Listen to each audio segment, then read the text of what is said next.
Good evening, everyone, and welcome back to what is episode 14 of The Violet Madness. My name is Mark, and I am your DM. And with me are this lovable band of folks. Minus one, we're down Stephen this evening, but he is with us in spirit and in chat. But before we get around to introducing the rest of these lovely people, I just have a few notes to call out for all the other goings-on in Penny Dragon Games.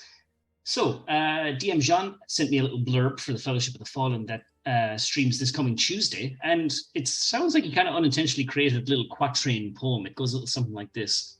In the house of Talivar, there was some spooky goings-on. A ghost, a possession, and some star-spawned manglers. All were defeated, but are they truly gone? That's how it read to me anyway. I thought it was funny.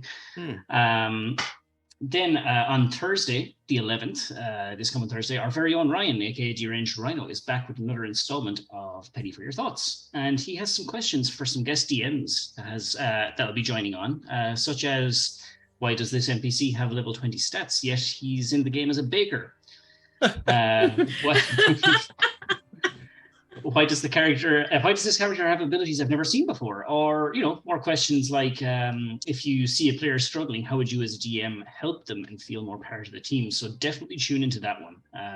Ryan's always good for the old chinwag on Penny for Your Thoughts. So, all right, then. So Ryan the Frost Maiden. So that was on a brief hiatus as DM Craig has braved the frigid Canadian North on tour, and he'll be returning on September 1st for episode 4. So definitely tune into that one too. DM Richard and the Churn Gang are back next Friday then for the Alternative Academy Part 3. The gang finally face off against Baba Blackbeak. Again, more rhymes coming to my head. Baba Blackbeak, have you any legendary actions? Yes, sir. Yes, sir. 3 legs. Nice. I'll stop now. Don't ever. So DM Ben and the Cloaks of Mindhelm then return to the stream on the 14th of August, so this is next week. And will the party back down and leave with their lives, but not their pride, or will they uphold their duty and face Belloc the Deathless in Mortal Kombat? Defeat means death, and victory is far from certain. Mortal Kombat theme just plays in the background. I was gonna say it. It was in my head. I'm glad you did. And DM Dave was making us roll some D10s for Beholder Eye Rays on Friday. Oh. Operation Part 3 is available to watch now on VOD, and it was serious edge of the seat stuff. 5 hours. It was 5 hours, and 5 hours. Yeah, 5 hours of eye rays. It was crazy, and naughty limericks. Can we just get 10 seconds for a certain comrade? We won't say to spoil we won't spoil it, but we'll definitely want to get an F in the chat for our beloved fallen comrade. In my defense, I have to say that there were a lot of eye rays went at that poor character, but that person, I will say that character did not move anywhere remotely to safety, so they were the only one that the Beholder could see. He took several death rays like a champ. Oh my god. It was crazy. But anyway, Dave and the crew will be back with the Soccer Run Saga Friday week for more action, so definitely tune into those ones too. And as always, I'd like to give a big shout out to Becca at Quadruple Bacon for the awesome character art you see here. And also shout out to Tabletop Audio for the ambient music you are hearing currently as we speak. And then also, if you do have an old liking for the maps and stuff like that, you can find all that and more on my own Instagram and Twitter at Stiglitz and Stiglitz.maps.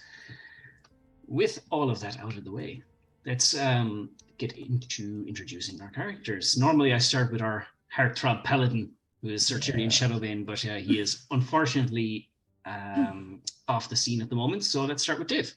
Can I just You can, yeah. I think I know what you're going to do. It's amazing. There once was a DM called Mark, whose ventures were always a lark. He ruled things quite strict, but was not a dick, and his bite was worse than his bark. Nice. I'm sorry, Dave. I didn't mean to interrupt, but that's amazing. That is worth the. It is, the introduction. That is awesome. Yeah. I'm gonna get that on a shirt. Yeah. Got a little brown on your nose there, Ryan. Listen, it sounded fucking great. I don't care. I mean, that we should have had Drew in the game on Friday against that bloody wizard. Shit, yeah. For sure. Big time. Hi, hi, I'm Dave. I play Shadow Arcanus, who is a Grave Domain cleric of the Raven Queen. Shadar is a half-elf, and you'd place him at around 100 years of age if it weren't for the fact that he was magically aged by an undead creature in an old manor house a long time ago. Shadar is actually only in his 30s and exists solely to destroy undead for the glory of the Raven Queen. Shadar has bright white hair and is typically dressed for battle in black leathers with a black chain shirt and his trusty mace and wineskin, and also has a very nasty scar on his throat. That's me. Alrighty, next up then we have Andy. Hi, I'm Andy. I play Mina Dumont. She is a 50-year-old half-elf who is a Whispers bard. It seems like a bit more of her powers are coming to the surface as needed. But as always, the dice gods seem to have a story in mind for her, and that story does not include being capable yet. So we'll get there when we get there. It's a thing. It's a work in progress. It's a work in progress. Don't worry about it. It's totally on Mark made a macro, so we're just gonna wait for his macro to finish up. I call it the Mina macro. But you do have a fan. Minxie Madness is saying "Woo Mina" in the chat. So yeah, woo Mina. She'll do something at some point, and it'll be great, I'm sure. I have no doubt in my mind. It'll be cooking up meal. Go sit in the corner. Get out of here. Get out. That was for the brown nose comment. He's already in the corner up in the stream, so that's true. Stay there. So I did finally get my horse back, which seemed to be the only thing that she cared about. So we'll see how things progress with her. Absolutely. Moving on. Thank you for that. Next up then we have Matt. Yeah, hello everybody. I'm Matt. I'm playing Elfric, the half-elf evocation wizard. He's a scholarly and curious fellow, enjoys reading, researching, other intellectual pursuits, and the occasional disintegration. Yeah. Who doesn't? Only when it's well-deserved. Of course, yeah. Use responsibly. Alrighty. Last but certainly not least, then we have Ryan. Hi, I'm Ryan, aka Deranged Rhino, and I am playing Damon. Hello, my darlings. He's a tiefling in his early 20s. He's a battlesmith artificer and wearing white shirt, tight, stitched in black vest, black pants, and a nice little tiara on his head. And he's usually accompanied by his very favorite friend, Rocket the Raccoon. The goodest of boys. I forgot he had a tiara. How fetching. Yes. Alrighty, with character introductions out of the way, let's do a very brief recap, because it's been a little while since our last game. So you guys have been tasked with escorting the Duke Albers Fenwell from his currently infected lands over into the Tenno Dukedom, towards Pethlin, where he hopes to find out more about what's been going on, because he's been in this kind of stasis situation that you guys have been in since the outbreak. And this has led you to the Uthrim Bog. Now, you guys have spent a couple of days traversing through this murky, miry, also infection-ridden bog. There seems to be these new kind of fungal growths sprouting out from the murky mire. Now tired, wet, and about, knee-deep in peat and muck, you guys have managed to stumble across a kind of gathering point for some hungry goblins who seem to be gathering components for stuff to treat some sick brethren of theirs. They directed you towards the one untouched place where this Groth Bloom stuff grows, which is something that Dr. Albrecht has asked you to procure for him. But it's apparently guarded by a ferocious beast, also infected by the Violet Madness.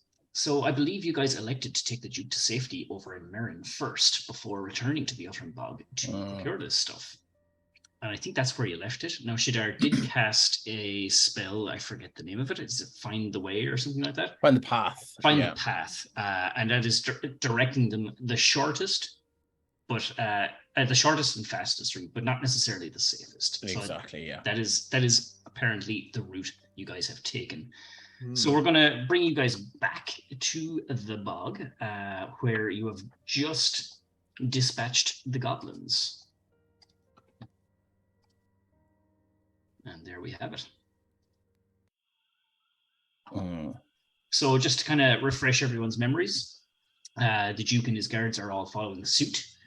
Tyrion kind of walked into... Sorry, Mixing Madness just tipped $10.18. Oh, wow. Wow. Thank you very much. Very generous.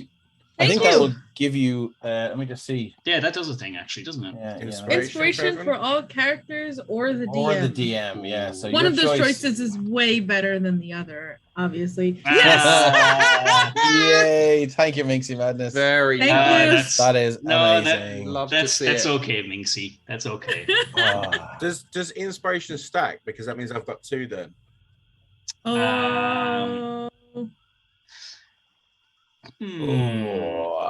Or would I be nice in saying the DM could have one of them? No. Hell Don't no. do that. No, absolutely not. What were you guys talking about before the game? Yeah, no, right? Penny Dragon says the ruling was no. So unfortunately, Jamin. Okay. Says no. It was a lovely gesture. Yeah, absolutely. Thanks so much. Yeah, thank you so much. Sorry to interrupt, Mark. Not at all. I mean, Minxie could be going back and forth between a decision and then make a decision in like 5 minutes after, inspiration may have been used. That's a great idea. Minxie, maybe you should give it to the DM. I'm not quite sure. Think about it for a little bit. Take your time. Take your time. Loopholes, huh? Loopholes. Well, we'll see. May not even need inspiration at all. Who knows? Rolls could always be in your favor. But anyway, so he has 3 pluses, by the way. Pluses and inspiration work a little differently. Just that's true. Yeah. So I have blesses and not inspiration. So blesses just allow me to add a D4 onto a roll. But yeah, so you guys are here in this kind of murky mire, and it's believe from our last weather roll that it is actually kind of that stingy rain that's kind of coming down on top of you guys. And so after dispatching the goblins and sending one running back to their camp, which they did not specify the general direction where that was, but they've left you with information. The Duke and his guards are kind of have this kind of formation where the Duke is walking, but they're all kind of walking in unison around him, kind of forming this kind of protective physical field. And you guys are now looking towards this direction. That's where my find the path is going, is it? Correct. Yeah, this direction over here. And yeah, it's about midday at this point, I believe, if I recall correctly. Well, my friends, it seems the eyes of the Raven Queen look east. It's the most expedient direction. Shall we away? Suppose we shall. Yes, no reason not to. No reason not to press on. Take off one of my boots and empty the bog water out of it, put it back on, and take a sup of the wineskin and just march on. Okay. May I ask, actually, before we continue, would anyone in particular like to control Sir Tyrion? I can't be entrusted with that. It's too much responsibility. If you guys prefer, I can assume that he went on his scouting mission for this session. Stephen, do you have a safe word? Because I'm down. I gotta make sure that you're into it. So I'll leave that. It won't really matter for another few minutes, so I'll kind of just leave that out in the open for you guys. It's Stevens and Chad and Nikhil probably give you okay. Sure. Yeah. So as I mentioned previously, then in these swamps you see these kind of regular, trees and kind of like these algal kind of plants and things like that in all of the puddles and mire. But what really takes away from all that is the scene of these stalky, bulbous, mushroom-like plants that are just growing out of the ground, growing outwards, in like this inverted triangle kind of thing. And they don't like they kind of billow gently as the rain beats off of these the fungal stalks, but they don't seem to be like, you know, doing anything else. Like there's no kind of, they're not giving off this light, or they're not kind of, they're just there, but they look. Actually, you can get a nature check from you guys. Cool. Everyone, or from all of us, or from anyone who would be in particular interested in that kind of thing? Nah, we're looking for the plant. I'm not proficient in nature, but I think Alfred would be interested. Sure. Sure. Just got a 13. I definitely would be too. Yeah, sure. Anyone who would be interested in that kind of thing. Take a look. Just an 11 for me. Okay, and a 16 from Damon. You've no idea, none of you.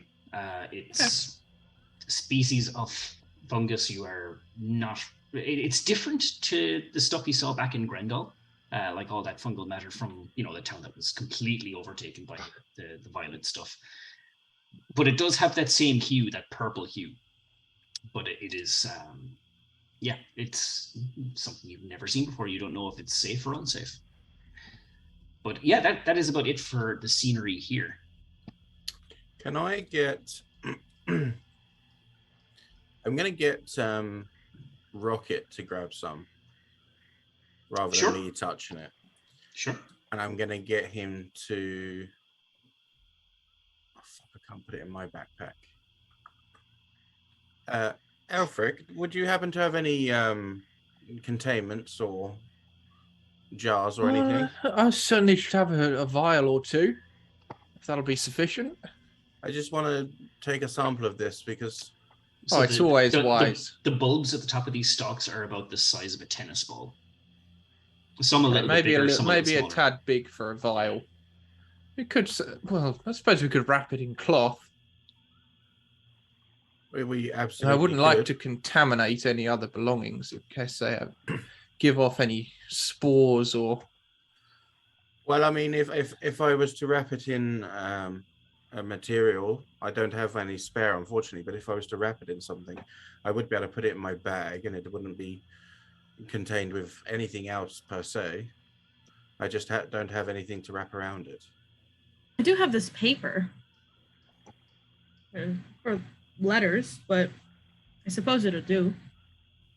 So can I make up like a little parcel of... Absolutely you can. Yeah. Mushroom? Sure. I've got 5 pieces of paper, so you can have all 5. Look at that starting equipment coming in handy. Yeah, look at that. Can I get Rocket to roll a sleight of hand check, please? What is the sleight of hand check? Is that wisdom? Dexterity. Yeah. Okay. So it'd be... That's not too bad. It's 9. Ooh. So Rocket, you tell him to go grab a piece, but you forget to specify to do it carefully. So he grabs the stalk and just yanks it, and just one of the bulbs off the stalk just goes, and this faint purple, pinky purple mist just erupts, kind of centered around Rocket. And I'll also need a Constitution saving throw from him. Oh, rather him than me. That's why I was having him do it. I will say he's immune from being poisoned. Okay. I don't know if that makes a difference, but that is good to know. 17. Okay, cool. Yeah, so Pretty after a moment, these spores and dust settle, and Rocket is just there, like standing in the middle of it, just holding the stalk.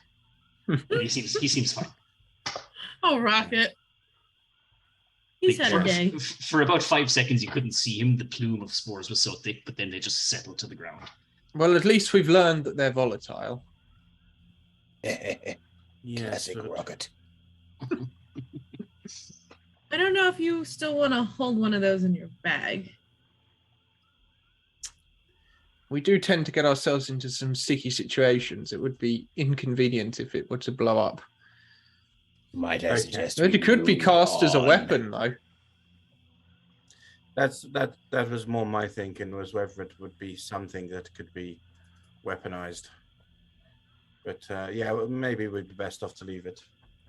We are planning to come back. You could always grab something in a town or city to better contain it. Oh yes, I might be able to find a chest or something I can contain it in. Good idea, Mina. Probably not best not to speak about weaponizing such catastrophic things in front of nobility. I'm sure they've weaponized a lot worse. Indeed. Not without further study, at least. I actually doubt the Duke would have even heard that because the rain is so loud. It's like if you're not within 5 foot of someone, you actually probably wouldn't be able to hear what they're saying very well anyway. What? Except for Shadar, he can still hear things like a million God, miles. Yeah, nothing's getting past him. Everything. Shall we go? Yeah, so that's up to you guys. If you'd like to press onwards along the path. Yeah. I'd say so. Shadar was, yeah. Yeah. Should we move to the edge of the map, or do that is okay. I will move you presently. Move myself up there. So you guys trudge along this path, and several hours pass, and one of the guards that was kind of circling the Duke, in fact the same one that before said, "Oh, I've been through the bogs before, but all the roads have been destroyed, and I can't tell my way around this place." He points at a humongous landmark, which is a giant tree on the far side of the bogs. I remember that enormous tree. Yes, we're on the right path for sure. There's an old crumbled building or something next to it. The road runs near it. We're on the right path. I'm sure of it. That's good.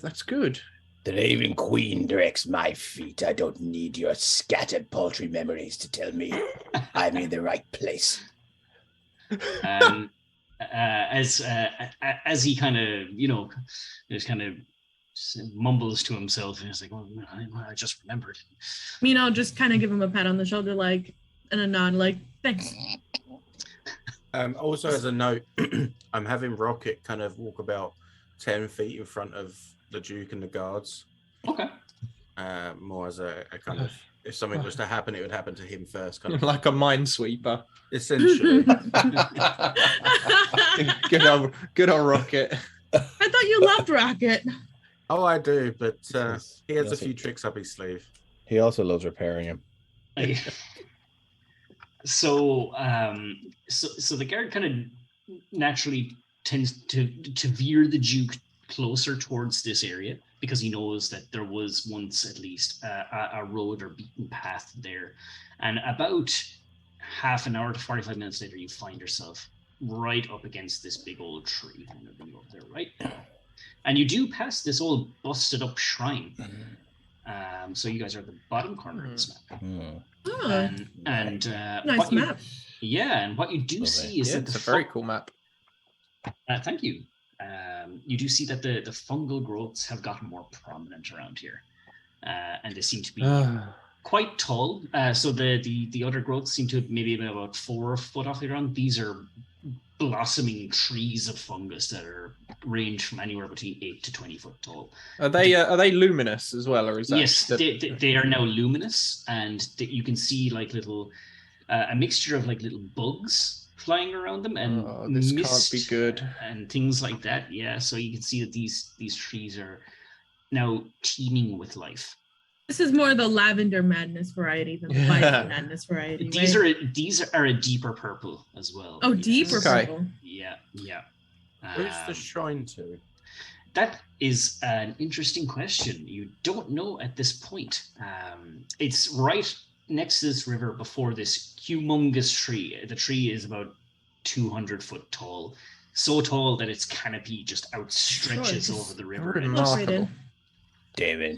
So I think upon seeing the sort of evolved fungus, Alfric is maybe going to jot down a few notes in his book on some of the properties, because he's kind of keeping a bit of a log. Okay. I'm sure that's his volatile, Alfric. Be careful. Shadar will nudge Damon. David, Yes. He'll kind of nod over to the tree. Tremendous. You just get this really sly smile. Tremendous. You see what I did. Yes. And I will try and investigate. You guys really need to branch off into a different type of humor. I swear. You just leave us alone. Can I just ask super quick who was going to control Tyrion? I'll do it. Mina, I think it was. Okay. Well, let me pop in the old. Just Mina's just controlled. She's been controlling him all along. Meat puppet. You should have control over Sir Tyrion Shadowbane. Oh, cool. Oh, Mina, I didn't know you had access to the charm spells. Tyrion says I told you could have Shadar. It wasn't generous. It's just, I already had my hands full. Mina's actually a mind flayer, everyone. Yeah, that's the secret. I didn't realize I was meanest to be given away, but anyway. Tyrion's just after saying in the chat there that he can't help but wonder if I got the inspiration from the live action Super Mario movie. I only watched that movie, I think, about a month or two ago. I met the guy on Friday who does Mario's voice. Oh, no way. Yeah. Nice. It's me, Mario. Cool. Yeah. Super nice dude. Sorry, I digress. Cool. No, cool. So, Steven, feel free to message me or just throw in the chat if you want Tyrion to do something specifically. That'd be actually funny. In the chat, we just said smite. He did actually say that before. He said he did say that before. Yeah, we just see in the chat, Mina, go to the other side of this enemy and just hit him with an opportunity. No, but like Tyrion's interested in this statue, or he wants to. Yeah, no, fair. What did he say? Just a general. Just remember, always smiting a crit. We need a t-shirt of that. Always smiting a crit. Always smite on a crit, yeah. Wise words. You know what I have to do. So I will investigate the shrine, yeah. Can I get an investigation check? I'd like to as well, if possible. Could I argue for religion? You could, but if Damon is proficient in either investigation or religion, you will have advantage because he's giving the help action.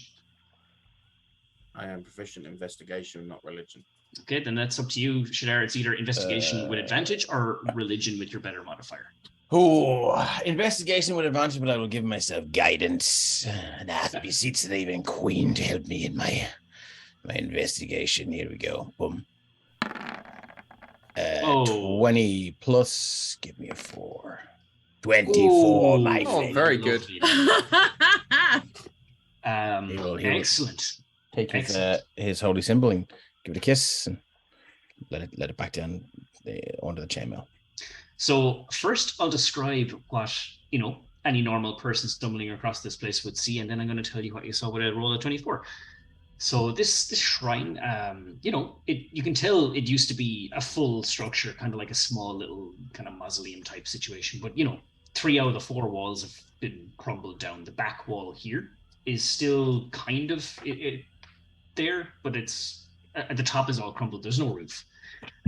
All that seems to be in here that is of note is a broken statue that is completely just destroyed. There's no telling, just like by looking at the face or the description of the statue's body, it's just rubble. All that's left is the base, so it's impossible to tell who the statue was constructed in remembrance of. You see 2 candles and a bowl, like a little kind of mortar and pestle with some burnt up stuff in the bowl, and a little log before it, presumably a seat or a pew of some description. But with your roll of 24, you notice a couple of things. The stuff that was burned in this bowl and the wicks of the candles are still warm. Mm. And there seems to be, along this wall, think of it as decaying sludge. Like if you left the mushrooms out of the fridge for a couple of days, they start to go this brownish color. Yeah, but they seem to be growing on the wall in a certain way that it almost looked like you would have been able to see something, like a pattern. But because they're all rancid and decayed now and kind of running down the wall, all the brownish kind of yellowy juices just running down the wall, it's kind of like if someone painted on a fresh canvas and then just threw a bucket of water on it, it all trickled down and it made it obscured and unsure of what you're able to see.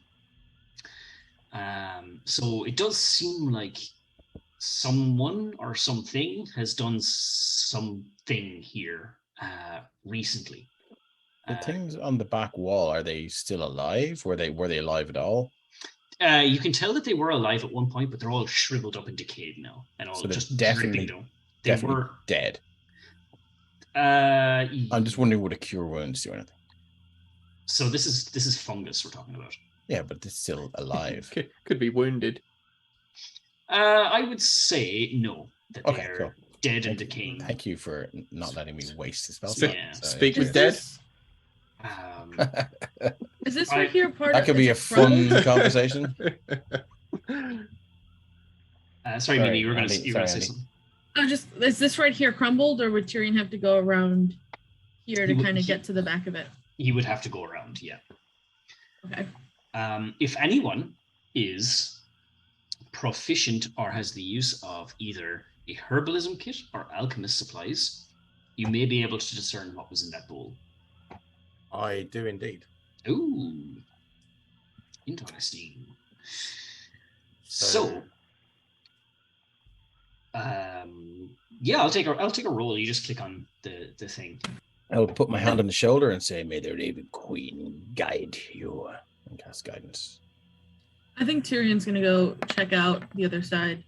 Oops, I threw him somewhere. Okay, cool. Very nice. 20. We're on point with the rolls today. Yeah. Where did Tyrion actually go? Far too well. I don't know. Oh, he went off the map. I've already messed up. Considering I only rolled a 6 as well. Tyrion just saw everything. He's like, nope, I'm out. Oh, wow. You know what? I've Misty stepped away. 13, that's mad. Oh, whoa, respawn him. Oh, God, huge. He cast it enlarged on himself. Normally, it's just his ego. Oh. He would agree. Yeah. That's Tyrion Tamina approves effect. of this message. The other thing I was going to say I wanted to do, Mark, So if I can, weird. is use prestidigitation to clear off the back wall a bit to see if there was something underneath the Gotcha. gunk. Bear with me for 2 seconds. I just need to reset up Tyrion's dynamic lighting stuff. Good job, Andy. Yeah, Andy. Listen, I was moving Tyrion forward. He must have hit something, just went like hella left. It must have He been must have hit something, yeah. Tyrion just says yeet. Yeet. I see what I cast yeet. Hold on. So I did do it wrong, but there is a wall here. There's And I obviously a must have- dimension door around the back of the shrine. Yeah, why not?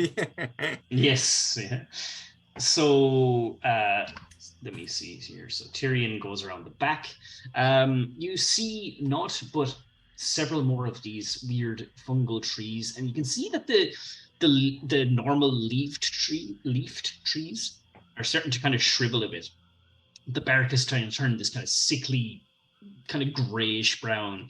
The leaves kind of turn this kind of darkish green and appear kind of crispy, like as if you were to like take a leaf, it would just like crumble to, you could nearly make tea from it there, and then it's all crumbled up. I won't give shit. I think at the thought of crispy, Tyrion just reaches and grabs a pocket bacon. Pocket bacon. Nice. All this death and decay is making me hungry. So these yellow things down here, right? Are they just brighter than normal natural foliage? Or... Normal mushrooms. There seems to be an awful lot of mushrooms around here, but these are normal. The kind you'd see growing on the side of trees, or in forestry and things like that. But and we haven't typically seen any normal mushrooms around the Violet Madness, have we, in the past? Not in your experience. Okay. No. Interesting. But these fungal trees that are glowy and stuff, that's alien to you guys. You have no idea. Yeah. I doubt it, but are there any animals of any kind nearby? I will take a perception check. Sure. Or And survival. I think that's more of a Mina question, I'll be honest with you. Okay, well, you can have Mina roll it then, if she's looking for tracks. Yeah. I'll take either perception or survival. If you're either looking on the ground for tracks, or if you're listening out for like birds chirping and whatnot. I'm probably more doing a listen out, looking in the bushes kind of a thing. That is It's very nice. 25. So yeah, you listen out, but you don't hear anything. You maybe you hear the odd kind of croak or bloop from the river. You just hear that bloop, bloop, bloop, from the river. That's like not even flowing. It's kind of just if it is flowing, it's only barely. It's kind of more stagnant. But as you look through the bushes, Mina, you just nearby. You don't go too far away. You just kind of see if you can see anything like scamper away or scurry under the ground. Came over here-ish, not too far, but just a little bit. You do uncover what appears to be the remains of a bird. It's a skeleton of a bird just in the bush. Oh, I did need bird bones. I will probably mage hand, see if I could pick up the skull. Mm-hmm. See if I can figure out anything about this bird and why there's only one. Going off your perception check, you didn't really hear much, but then when you searched this particular shrub or bush, that's what you found. But you didn't find anything alive, basically. Right. Do I have any idea what type of bird it is? Take a nature check. Ooh. Are you au fait with ornithology? But at 13, I would say probably not. But it's not a small bird. It's a. You could probably tell. It's not like canary size. Is it like crow size? Is it? It's not eagle sized. It's not eagle sized. You could probably tell from the beak that it is not something that goes around and eats grains and stuff. It is most likely a bird of prey. Oh. An African swallow carrying a coconut. Or is it European? Or is it a European swallow? Yeah. I will pick up the bones. I'll mage hand them into just a little bag that I've got. Drew Kane says it's Big Bird. R.I.P. Big Bird. R.I.P. Big Bird. Snuffleupagus is just around the corner. Tyrion just kind of stands a little straighter at some point. He's got a divine sense. Sure. I think. And since it lasts, I think, an action or so, and objects behind total cover wouldn't ding, he'll just walk around as he's doing it to make sure he gets kind of what's inside the building and what's around the building. Yeah, sure. Let me just double check my notes. Boop, boop, boop. Cool. Sure, any paladin player will tell you it is the most pathetic feature in D&D 5e, without a doubt. Divine sense. Yeah, my experience is ridiculous. Like the amount of times tracks in our home game has done it. Like, I mean, I'd say 9 times out of 10 has turned up fucking nothing. Yeah. When I have paladin players in my games, I kind of just treat it as like a mini divine thing, or I'll give a spider tingle. Like, something's wrong. Maybe you want to use a divine sense. Like not so directly, but a little enough hidden. that it does. Yeah, enough that it does something. There's always that one time it's clutch. Tyrion says. Hopefully it's Artrax is just very paranoid. He was caught on the hop once and has been on high alert ever since. Yeah. Like, if it's the distance that it was, but it was at least through objects, that would make sense. Anyway, I digress. Sorry. It's funny though that Tyrion said there's always that one time it's clutch, because Tyrion, his divine sense pings. There is it me? There is something of a fiendish presence nearby. Be on your guard, everyone. There's a fiend nearby. Damon is just like, hello. He's been with us for a while. Yes. So yeah, he gets this like foul smell. You're on our guard. Does he have a sense of direction of where it is? I don't believe it. He just knows there's one nearby. It tells him where it is. Does it? Okay. You know the location of any fiend, undead, aberration, or no. I don't know it off the top of my head. It's. It seems to be across the river. It seems to be across the river. Yeah, that's. But after that, it kind of gets a bit faint. Perhaps your hound can scout for us, Sir Tyrion. I'm sure he would agree. Sure. All right, Fido. Fido is on the case. And since he is a man wearing heavy armor, and aware that heavy armor sinks, he'll probably make his way over to the bridge. I'm past Miss Mina. Why, Miss Mina, there is a fiend. Stop picking up bones. And she's like, whatever. Nom nom nom nom on the pocket bacon. Yeah, just casual as anything. Just there's a fiend over there. Yeah. It's routine stuff. While that is happening, I will go back to Damon at this time, who had just prestidigitated the wall. Yeah. I hate that word too. Yeah. So all the gunk, all the dead fungus just swipes away, and the wall is cleaner than it probably was before the decaying stuff, because all the little bits of stone rubble is all neatly cleaned up. It looks like someone got a toothbrush and spent hours cleaning the wall, the dusty, broken wall. But there's nothing underneath it. I imagine it being really satisfying, like when you take a jet washer to something. Yeah, it's exactly like that, actually. Yeah. But yeah, there's no kind of indentations, or you can see through bits of the wall because it's all crumbly. But nothing of note underneath. So what's in this goop then that I investigated? Yes, so with a 19, it's 20. All... Sorry, a 20. You're dead right. Just in case that makes a difference. No, you're dead right. So with a 20, it's all you can get out your kit, and you just kind of take a sample of the remains of what was burned to kind of use as incense. Excuse me.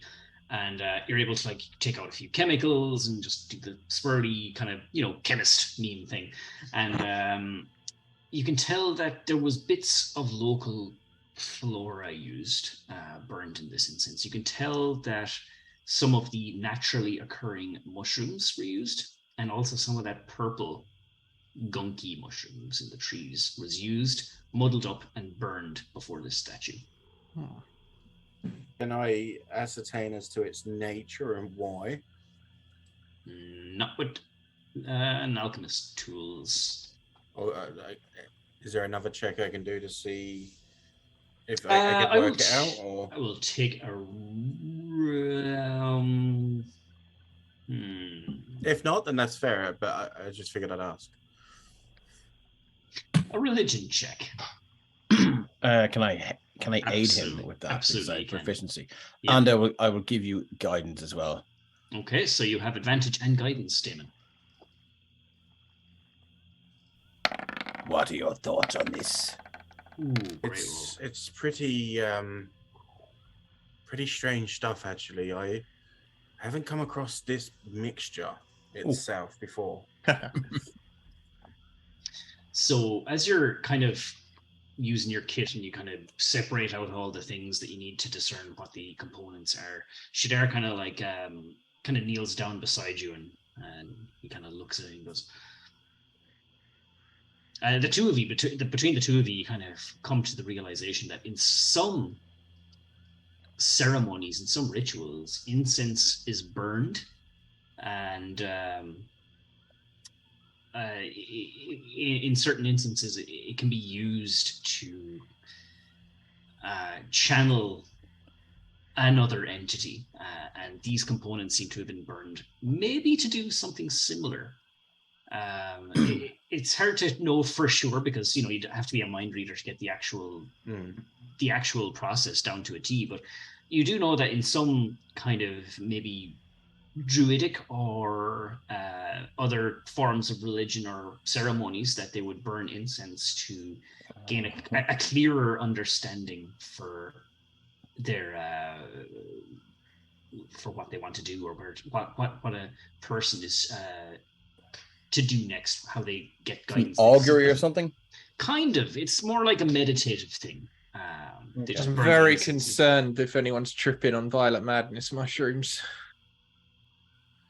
I think we also need to be very aware of, from what Tyrion's just said, and from what this is, that it's not a combination of the two. Well, I feel if there's something with a fiendish element nearby, we must eradicate it before we take our long rest, as it were. That would probably be wise. It would pose a threat to any other travelers passing this way. Been a while since I've casted Firestorm. Oh, fires! That sounds good. Indeed, it is. This is Unless you're a tree. Oh. This is something I would like to put a pin in for another time. Maybe I can't believe you guys. When we're not in this kind of arrangement, but just to point out that not all fiendish things are bad. And Damon kind of starts walking towards Tyrion. Sorry, I meant to say flame strike, not firestorm. I was thinking. I was really excited for a second there. Yeah. Like, Mark, wait, you took levels on Wizard? Is there any kind of check to see if the surroundings are real? You know how last time in that cave, should I kind of fall into an illusion? Is there any way to kind of check that here? I believe an Arcana check, perhaps. Oh. So just to be clear, Damon, you're kind of just leaving the bowl be, and you're not going to do anything with that. It's used, right? Or was it still no. You, like all of the components are like these mushrooms that you can gather here, and some of the stuff from these purple trees. Oh, okay. Well, I mean, if I can gather what was in the bowl, then I will. Oh, everything that was in the bowl is within like 30 feet of this shrine. Perhaps we can gather a reasonable quantity of components, and then when we have better facilities available to us, we can try some different permutations. Yes, we can conduct some research. So I guess probably before Shadar walks past us, Mina is trying to figure out if there is some sort of illusion.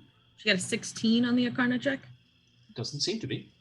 Okay, cool. You kind of just like, pick up the dirt from the ground, and you're just, you know from the hallucinatory terrain spell that was cast on you before that, there was a carpet there, but there wasn't actually a carpet there. You're physically picking up things that are in your hand, and seems real enough. All right, I am assuming Tyrion is with Shadar. No, Shadar would have gone ahead quite quickly.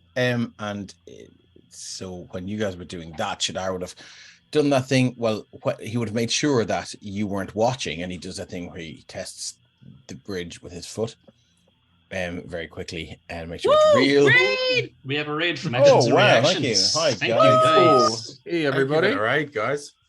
Thanks for the ride, guys. Sweet. One of those guys is my work colleague. I figured. Hey. Oh. You told us Look about at that. that. Yeah, that's so funny. Yeah, that was nuts. But this is a perfect time to start viewing. Yeah, pretty much. So Shadar will, while no one's looking, he'll put his foot on the bridge to make sure it's real, because he doesn't want them to see like that moment of where he's unsure of things. And once he determines the bridge is real, he might do a quick investigation check just to see if there's anything obviously rigged on it. Sure, bridge is real. Just FYI. Excellent, cool. Sure, in his safety, he will march boldly across. Okay. And with that roll of 5, you're as sure as hell that bridge is safe and nothing happens as you cross it. What you do see when you cross said bridge is a number of like monuments or statues around this tree. Appears to be what it looks like is some sort of maybe graveyard. They're just kind of circled around this big tree, these monuments. And do they look chiseled in a decorative manner, or do they look like they are captured? So excuse me for eating mini cheddar. Does it look like they were turned to stone mid something? Because you're still a bit away, I will take another investigation check. Or Oh, I'll give you perception if it's allowed. I've plus saying that motherfucker, and guidance. So 16 plus D4, that's all right. 19. Yeah, so you're a grave cleric. You've seen graveyards. You know what they're like. This is one thing I know. It's my favorite places to be. I know the best graveyards, my friends. Usually, graveyards come with, inscriptions on the monuments or headstones. These have no such thing, and they're very random. You see the odd soldier with a sword wielded. You see someone on a horse. You see, like a bear. You see a couple of wolves. You see people that are just kind of standing still as if everything is hunky-dory. And they're just kind of scattered all around this tree. Does Shadar know whether you die or not when you're turned to stone? I'll take an Arcana check from you, Zah. Oh God. Because this will determine how, how finally it's time to die. Yeah, but I mean, if he's not, that's 20. Shadar would know from his study of magic and the effects on the body certain spells have on you. If you are petrified, you can be restored. I think it's greater restoration, isn't it? So you're not dead. You're not dead, but so that concept is singularly terrifying to him. Trapped for all eternity, but not dead. Yeah. Yeah. So he stops, and he takes out his mace and steadies his shield and looks back. I think at that Tyrion has his sword out, and he's he's a brave kind of lad. My friend. Why is he walking in front of Mina all the time? No, I'm just kidding. Hey, Mina is just picking up bones. Tyrion, my friend, beware. These statues were not hewn by the hands of a humanoid. Seems to me some creature has rendered them in their current state. Having seen these and heard Shadar now, does the thing back in the pot, does that make more sense now? How do you mean? Does it have any correlation to these statues? No. So it would take more than just burning incense to do something like this to a person. Oh no, but like as in a remedy. Oh, it could. I suppose there's no way of knowing. Unless you try. No, I'm just kidding. Tyrion does mention to Shadar that he... I think we're in a hag's lair. I'm sorry, what? A hag's lair. You think we are in a hag's lair or we were in a hag's lair? That was a hag's lair, so we're in the area. The little room or something? There. Yes. Why? What makes you think that? Oh gosh, more Tyrion than I'm prepared to be. Because Stephen said so. I see. You've just received some sort of sending spell, have you? It's just the feeling that he has. With the smell, with the stuff that's been going on, with the broken kind of statue and the stuff on the wall and all that kind of stuff. Was there any reference to the other locations of the other hags? There was. Oh, and was the Uthran Bog one of them? No. It doesn't seem to track with the letter to the three sisters, or the three hags we defeated already. But good to know. We will stay wary, my friend. Just let's be careful. I don't have a good feeling about this one.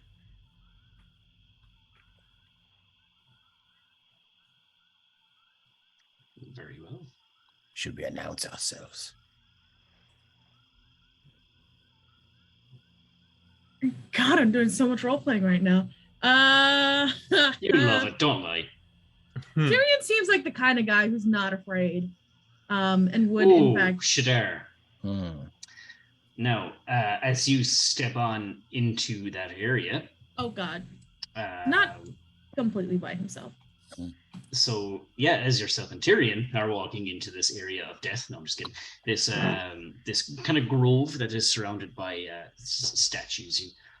You do notice that the closer you're getting, you can see that these some of the statues, as I said before, are just kind of in these like nonchalant kind of poses, like as if they're just kind of, some are like just standing there, arms folded. Others are like seem to be like in a mid-walk motion with their hands down by their sides. Kind of like me. Yeah, kind of like you. Some have a look of confusion with a blade wielded like in a where, you know, this kind of thing, you know, what's going on? And then you just have random like forest critters that are also like, you saw a bear and a wolf, but you see there's actually even smaller ones around now. There's even like a rabbit and all this kind of stuff. But each and every one of these statues has a vine attached to it that is going, that seems to be descending from the tree. And at that, can I get you to make a dexterity saving throw? Okay, here we go. Here we go. On this, my friend. What could go wrong? That's an 8 mark. Cool. I will get you all to roll for initiative. Okay. Let's go. Can I blame this on me not actually being Steven? Steven saying fearless in the chat. He's probably right up there. Okay. But that's fair enough. By the way, Shadar, you are considered restrained at the start of the battle as this vine falls on your shoulder, and it seems to dig into your shoulder, like tight. Ow. Can I get a D4 from you to determine the type of restraint? Oh, wow. Is it a sexy one? That's a 3. 3, I believe, you're restrained by the hands. Let me double check. It is a sexy one. Our hand, yeah, pretty much. Oh, man. My safe words are headstone. Noted. Yeah, you are restrained by the arms. You cannot cast somatic spells. So instead of falling on your shoulder, it falls on your arm. You go to release the vine from one arm, and it just wraps around this one. So you're kind of like this. Oh, my. And yeah, this tree is alive. Oh, Jesus. All trees are alive, Mark. This tree is more alive. Shut up. Tree is animated. Yes, that's what I meant. That thing. The trees are alive with the sound of death. Petrification. Oh, wow. I saw Corrupted Grove Guardian. Corrupted Grove Guardian. Yeah, I saw him up the Slayer. It's not metagaming. It's just a live tree, guys. He was just reading it out for the viewers. Bear with me for just one moment. Actually, used to be in a band called Corrupted. Nice, solid name. Yeah, good. Kind of utility. Just does exactly what it says in the tin. Hell yeah. Just good old meat and potatoes, trash metal. Awesome. Very nice. Sorry now for just one little teeny tiny minute. Okay. Should probably let you know, Elfric, I burned my 6 level spells. Likewise. Help you out with a heal today, my friend. I regret not paying more attention to how Tyrion plays. I know it's mostly hit and smite, but like every vengeance paladin. Yeah, bang the shield and say some awesome shit. Oh, that's true. You're on Metal Archives, Dave, in Corrupted, by the way. Oh, are we? Yeah. No way. That's a 20. Cool. And really? To descending. Mina, you see this thing land on Shadar's arm. You're first, yeah. You see this thing, these vines land on Shadar's arm, and he's bound at the wrist, and you hear him kind of, I don't know if he'd cry out anything or say anything, but yeah. Yeah, what do you say, darling? Shit. I'll go. By the skirts of the Raven Queen, I seem to have been bound by the wrist.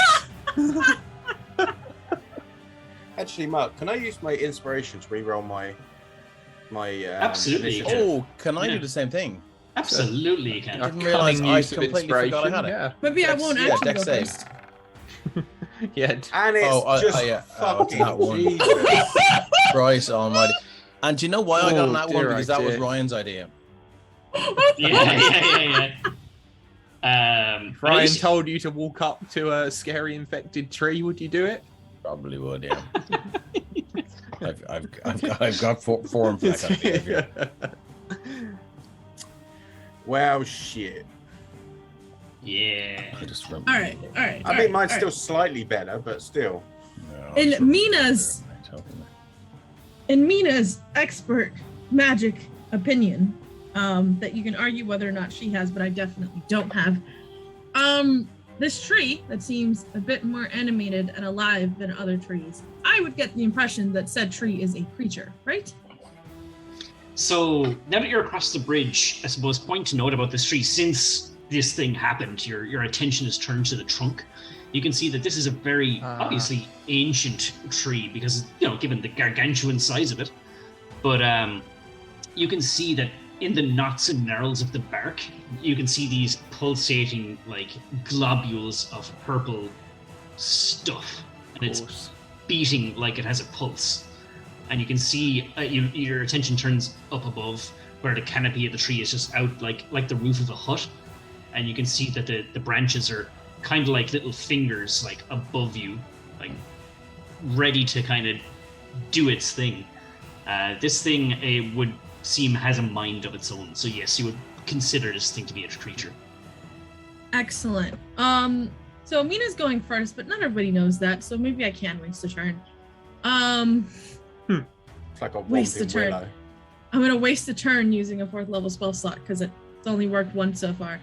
I'm gonna try using Phantasmal Killer. So if you please, need a DC 17 Wisdom saving throw. Okay, this is a Wisdom save, so I am not gonna say anything. I'm just gonna roll it. I forgot. Imagine this was a nat 20. Oh my god!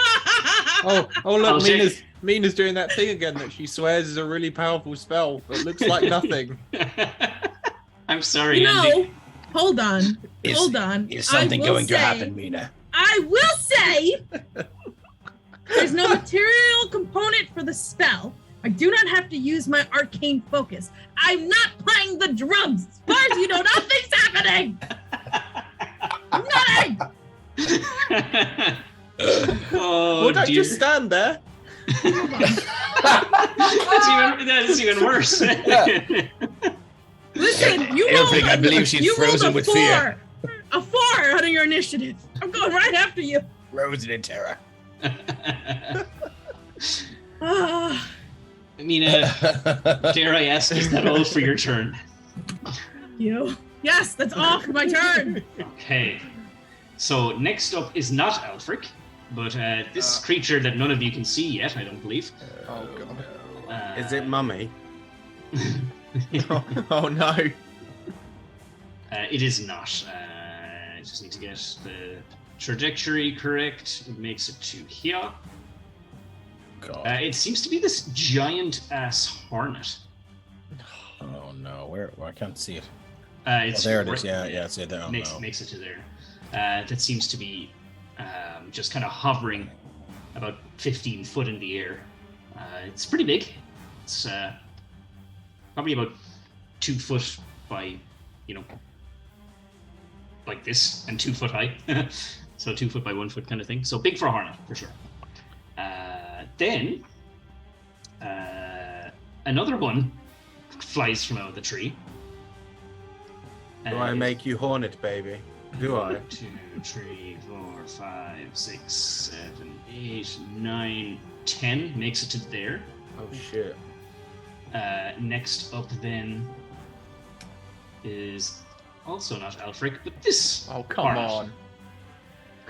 And it goes 1, 2, 3, 4, 5, 6, 7, 8, 9, 10. Makes it to there, ends its turn. Over to you, Alfric. Okay. I mean, some combat encounters provoke deep thought and reflection, but sometimes you're against a giant tree, so I cast Fireball. Mm-hmm. Has to be done. And I'll try and cast it here with a view to potentially hitting this hornet as well. Yep.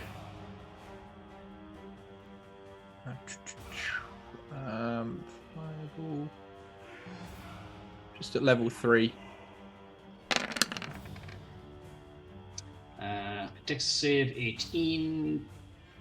Not known for its dexterity. I was going to say, I swear to God, if this tree has a +5 on deck. Well, you see, why can't I roll those for poor Mina? That is a fail, not one. So yeah, you dish out the fireball. Excellent. 30 points of fire damage, nice. And what happens when you do that? Uh-oh. I'm just gonna roll a thing. 3. So when the flames burn down from this from the trunk, when they finally subside a little bit, the growths that I was telling you about, they just hurl out this this plume of spores, and you can see that the growths and the leaves of the tree, they turn yellow. I suppose you don't really know what that means, but there you go. That Interesting happens. nonetheless. Yeah. Anything for the hornet? Oh yes, sorry, of course. Is it just that one? Is it? Yeah, I was kind of targeting it around here. Okay. That's going to succeed. So it's half damage, though. God, that's a hell of a boost to the dex save. They're pretty dexterous. Yeah. And then can I use my bonus action to try and telekinetically shove this one? Absolutely, you can. Just directly away from me. Sure. That's a strength check on its part, isn't it? It is, yeah.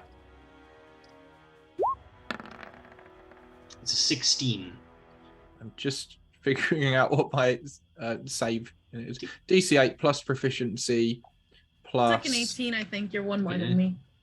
The wisdom. It's actually a 16 for the... Is it? For the yeah, it's different from your spell save DC. Oh. So he has to meet or beat, so he succeeds. Yep. Okay. And then you do notice, looking at this thing, that where like the kind of the maw, or the kind of antler, whatever you want to call them, the feelers are these just two giant kind of like razor things. Like they it looks like they give a giant or a pretty nasty bite. Its mandible, sharp as razors. Good to know. With that knowledge in mind, I'm gonna flee across the bridge. And then Nice. my turn. Cool. Shadar, you cannot cast somatic spells because you're bound by the hands, but if you'd like, you could spend your action to break free. Well, that's all. I think all I can do, because I've gone through all of my prepared spells and all of them have somatic components. So, yeah, I'm just going to. So, what is it? A strength check? I'll take acrobatics or athletics. That helps. Let's see what's better. Acrobatics +2, athletics +2. So this is a check. Can I give myself guidance? Absolutely, you can. Okay, so I'll give you. Is it somatic? Oh, it is. Is it? Is it? Yeah, you touch a willing creature. Pretty sure. Okay, cool. Cool. Sorry, So no. You were dead right to call that. I just didn't check that. I assumed all cantrips were just stupidly. Okay, here we go with athletics. Blop. 17. Yep. You're able to just... You just break the vine free. Nice. I'm going to move 5, 10, 15, 20. I don't care if it gets a breaking off attack. I'm going to go there. Actually, no, I'm not going to go there. You're going there? Okay. Does it get an opportunity attack? Or the tree, no. Okay, cool. And let me just check one thing.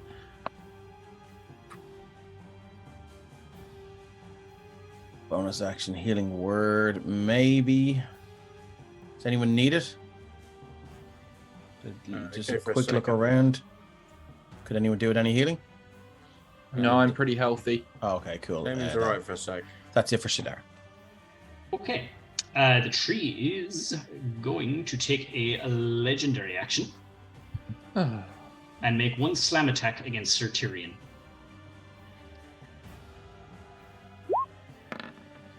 That is a 30 to hit. Shit. Bloody hell.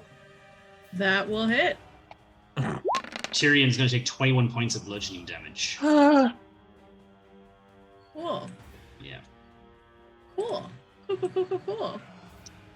Up next, then, after Shadar, is not Sir Tyrion, but more of these lovely little critters.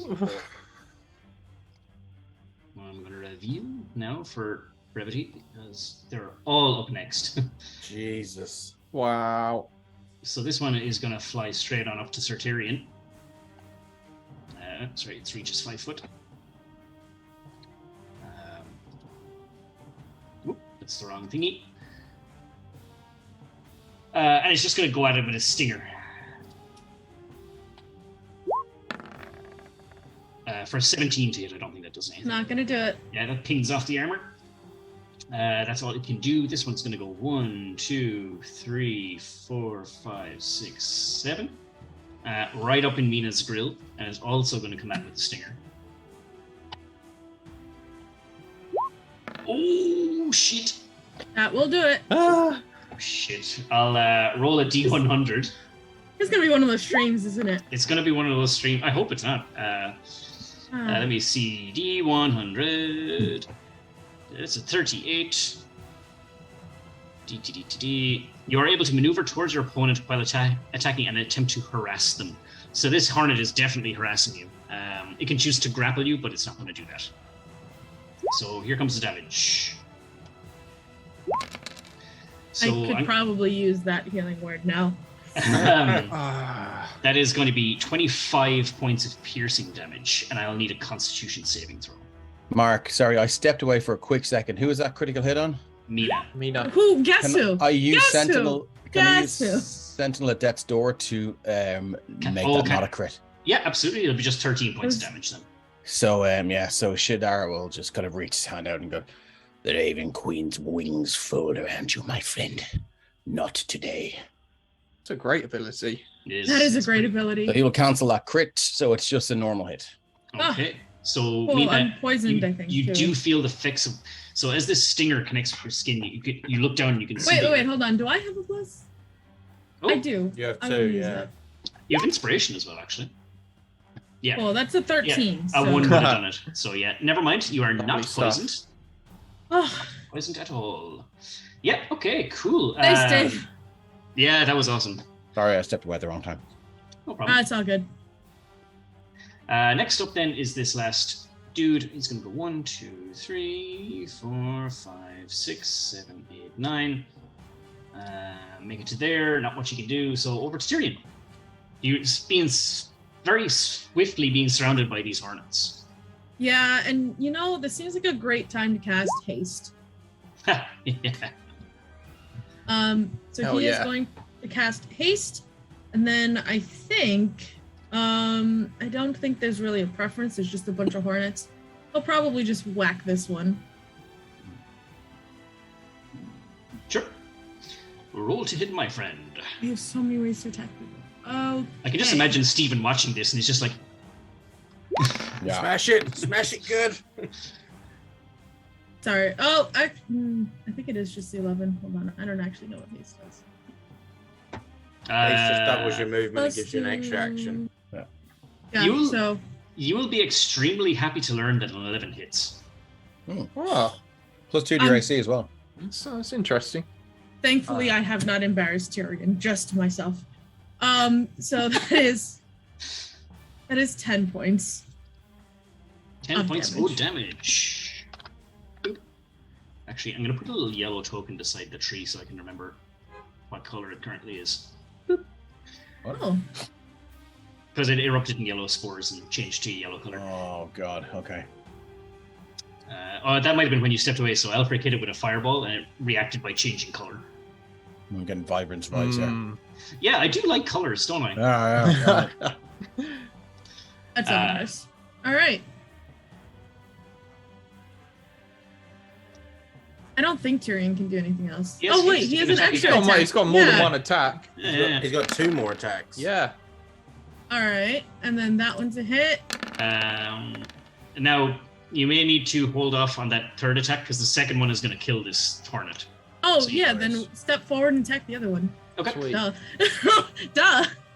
I'm a paladin with vengeance. Just Swing. for- Oh no, hang on. Yes, sorry. Yeah, he's right. Yeah, hastening was the first action. Haste was the first action. Oh, So that second hit and yes. that third hit doesn't Yeah. count. Ah, yes. Very Hold on. honest of you, No. Stephen. So Well, he took. he gets. Hold on. Oh, one weapon attack. Oh, Yeah, so I was yeah. right. Yeah, you were right. Yeah. Sorry about that. Sorry Oh, about good. Look at all that At damage. least Steven's paying attention. Oh my.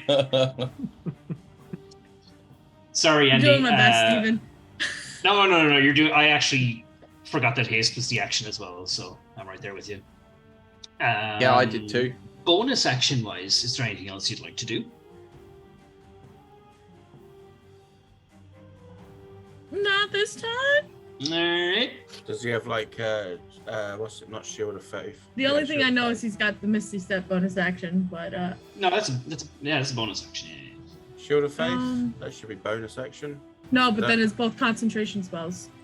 Oh right, yeah. Scowl in the chat, so maybe it's bonus action scowl. Bonus action scowl. Nice. Okay. Very well then, Damon. Over to you, my friend. Okay, so I'm gonna run over next to Tyrion because there's no way I'm letting him deal with this on his own. On myself, I am going to cast Blur, and then bonus action, Rocket is going to run up next to Mina and take a bite at this creature. Ooh, very good. So I'm just going to read Blur because I'm actually unfamiliar with this. Your body becomes blurred, shifting and weaving to all who can see you. For the duration, any creature has disadvantage on attack rolls against you. Wow, that's really good. An attacker is immune to this effect if it doesn't rely on sight. Is the verbal component for that spell? Woohoo! Yeah.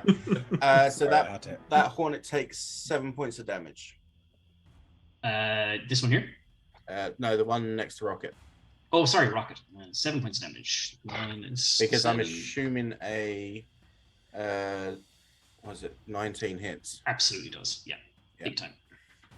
So that's it. Yep. Okay. Next up is our Grove Guardian. Oh, here we go. Oh no. Who does have blind sight, so he's going to attack Damon with a slam attack. Where is he? Is he the whole tree? The whole tree. So anywhere there's roots. I think there is is there a token? Was there a token there that I could see when I was a little bit closer? Yeah, there's a token right here. Yeah. I don't know. I think it's just out of sight. Yeah, you can't see the token, but for the purposes of this battle, you can see the token at all times because it's a huge tree. Where'd the tree go? Yeah. Where did the gigantic 200-foot tall tree go? I can see it 5 foot closer. Gotta update my prescription. And this tree's got a hell of a stealth roll. I am going to assume, Damon, that a 24 does indeed hit. It does, yeah. Woo! For 23 bludgeoning damage as a branch just goes wham down on top of your head and just really takes the wind out of you. Well, okay then. The second attack is coming at Tyrion. He's got 2.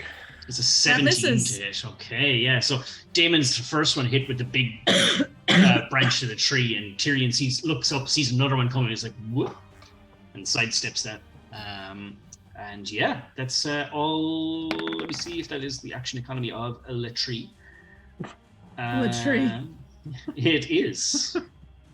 I passed my save, by the way. Because I got hit for the damage. The concentration. Concentration, yeah. That's fine. Yep. Mina's turn? Mina's turn. Yeah, she's gonna step around here. Did I get flanking? That'll give you that advantage. Tyrion says dexterous as fuck. That he is in a full suit of armor. That he is. Mina's just got a little voice in the back of her head that sounds like Alfred. Mina, I told you, you're no good at magic. And she's gonna attack this guy with her rapier. Yes, bring the sword. For 18, and we're also going to use an instance of bardic inspiration for an extra. Here it comes, the Bard Smite. The Bard Smite, yeah, hold on. The bite. The bite. Can I just say that Shadara's been intensely interested in how good she is with the sword. So can I Can I just keep an eye on this as it happens? Yeah, and just try and see if I can figure out if there's any sort of anything weird going on. So because you're in the midst of battle, that'll require a perception check, and Andy is about to describe how she completely eviscerates. Sorry for interrupting. No, not at all. Sweet. So yeah, I'll take a perception check off Shadar. But Andy, if you want to describe how you end this hornet. Mina is just kind of done. Like, she was relatively accomplished before she met this group. And, like, her magic just doesn't fucking work anymore. Oh, and no. she's just taking this gigantic hit in the face, and, like, everyone's making fun of her all the time. And, like, what the fuck? So I think she's just whatever calm, it's just, well, you just probably hear her to like, what the fuck? And then she runs around this thing, grabs her sword, just slices up the goddamn middle, like gets those, like the streak of blood just like all over, and she's looking over. She can only do one attack. Actually, she doesn't have an extra attack, but she walks forward anyway, like she can. So I'll bring her over here. Maybe it's just because you're around better casters now that, you know, it's kind of rubbing off on you. I love you, Andy. I'm only joking. I'm glad you said that. No, I'm just looking at the chat at what Steven said. I saw Steven's message as well. Mina is mid-bitch. Oh, damn. Even when I do things, I get made fun of. I don't know. No. I don't At mind. what point does this count as vicious mockery against me? Because my heart is just like... We love you, Andy. But see, Stephen making fun of you is not a good idea considering you're controlling the character right now. PvP is just like... I start taking my armor off.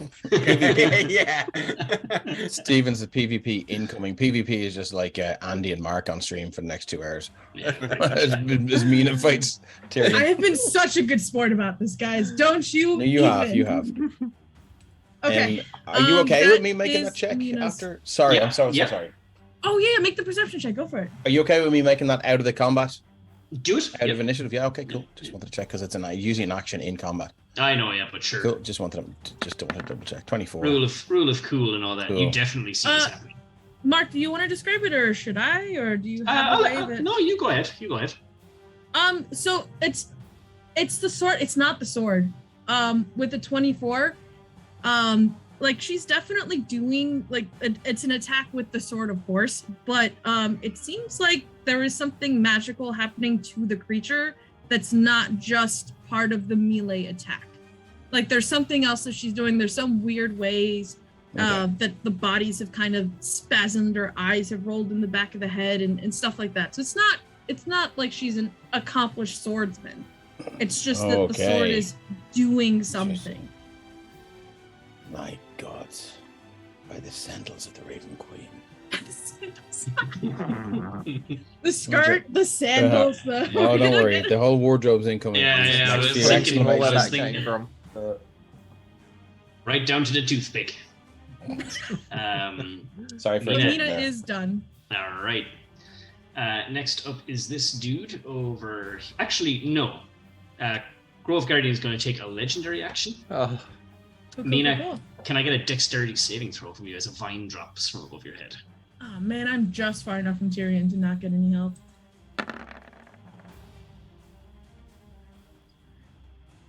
That Plus was 5. Is a 10. Plus 5 because I will use my Flash of Genius. And nice. the DC was 15, so you are good. You see this Ah! that vine is a drop bit of down. luck. Yeah, and you just see this drop down. You get your rapier and you just cut it out of the air. And nothing happens. Very good. Up next is Le Hornet. 1, 2, 3, 4, 5, 6, 7. They're not really intelligent creatures, so they don't know flanking. But Tyrion is about to take another sting. If it doesn't ping, it pings. It pings. Yeah, so that's all it can do. Up next, this dude here is going to take a sting at not Tyrion, at Damon. Okay. That, my friend, is a 14 to hit. That misses. All right. Lastly, this one is going to fly towards Mina and try and sting her. Oh, that is. I was rolling the slam attack on that 14, but I'm going to use that 14 for the Corrupted Grove Guardian, meant to be the Razor. Duty. 21. Alright. That is 11 further piercing damage, and I'll need another Constitution saving throw. Please. Yeah, you cut the vine down. Fucking hell. But you don't see this hornet coming up on your flank, and you I will use my inspiration. Absolutely go for it. 15's good. Cool. Yeah, 15's good. Yeah, you take the damage, but again, you resist that poison. Over to you, Alfric. So having seen that my allies are able to hit these creatures with fairly little trouble, I'm going to throw out a Scorching Ray at 5th level, so I get 5 rays and target 1 hornet. Nice. Just going from sort of left to right, up to down. They're about to not have a good time. Hopefully not. I'm just going to do all 5 of the to hit rolls. Yeah, go for it. Yeah. Wow. Jesus. All of those are a hit. Very nice.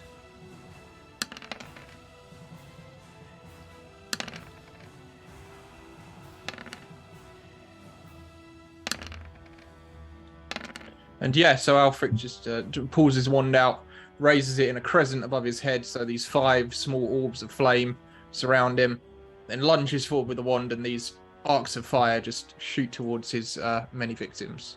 Yeah, and it just goes... the ones in front of Sartirian here both just drop to the ground and just crisp. You see the legs kind of just do this, and then they just stop. Excellent. Excuse me. The other 3, however, are still up and standing. And I'll try and shove the one that's attacking Mina at the moment, as it managed to get a hit on. Okay. Just bear with me for a second, actually.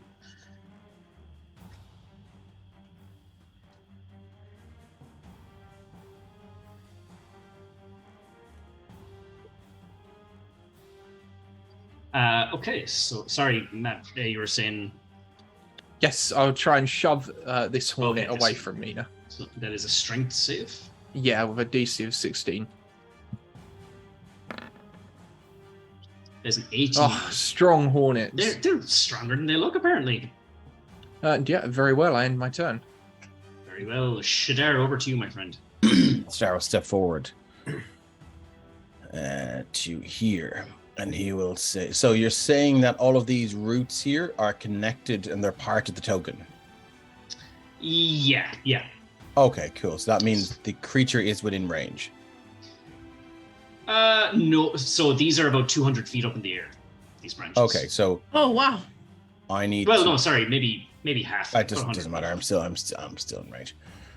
So Shadar will look around to his friends who are struggling with these nasty hornets, and he will say, maybe it's time for a timeout. What do you think, my friends? We take care of these pests and then rally around and defeat this creature later. And he will cast banishment on the corrupted Grove Guardian. Right. I really hope that works. So I just love the idea. Into chat. It's going to cast at level 4. So that is a DC. What is my DC? I think it's 16. DC 16 charisma save, if I'm correct. It is charisma. I mean, a tree can't be that charismatic, right? Yeah, you would, yeah. So it is going to elect to legendarily resist. You are a motherfucker. Oh man! In a very legendary fashion. I loved the idea of that giant tree just vanishing. Yeah, I just wanted to give everyone a. Well, look, that's fine. That would have been pretty clutch, yeah. It would have, but it's Dave, does Shadar say make like a tree and leave? Is that how he attempts to cast the spell? I mean, maybe Dave would have said that, but Shadar that glib, I'm afraid. I think that is all I have. I will use my movement to move maybe to there, an alt. Oh, sorry. Okay. Sorry, I'm just getting rid of the... Alt there. Getting legendary. Actually, do you know what? No, I'll move to there, just to be sure. Okay. Next up then is this dude. Who's gonna zoop over here and try and attack Sir Tyrion once again. This time he's gonna hit with a 16, which does nothing. That's a ping. Trukin says, coming soon to a closed store near you, comes some garb of which you'll approve. Designed by Shadar, spring, fall, winter. Get some goth merch for you and your ma. You missed it. He said winter, like Shadar. Yes. Designed by Shadar, spring, fall, or winter. Get some goth merch for you or your ma. I like it. Before Tyrion goes, the tree's gonna make never mind. It only gets one legendary action and I already used it, so never mind. Tyrion. That's me. Well, this guy tried, so it's time for him to die. We're gonna give it a good old bonk. Do or do not only die. Do or do not. Well, beans, the 15 should hit. The 10. Let's see. Sir Tyrion has bless. I think we'll go ahead. Can I use his blesses? Actually, hold on. Steve, if you're okay with it in the chat, fire it in. But I will. The first 15 is definitely hit, so I'll go ahead and subtract le damage. I will say that is enough to outright kill that one. So if you want to use your other attack on a different one, absolutely do. Yeah, he'll probably move here to get the advantage on that guy. Let's see. So it has a 14 to hit. That should do it. 14 hits. Excellent. So that's 16. And then I think he gets one more attack. Yeah. So this one is also dead from that attack because the scorching ray kind of really beat them down a good bit. Then he's going to come over here and kill that one. All right. There's no other small ones. He also gets that advantage, 25, 18 damage. I think that one's dead too. That one is also dead. Excellent. And in typical super cool Tyrion fashion, he'll just kind of do that, get his blonde hair out the way, bang his sword against his shield, and then turn his attention towards that big-ass tree. Okay. Very good.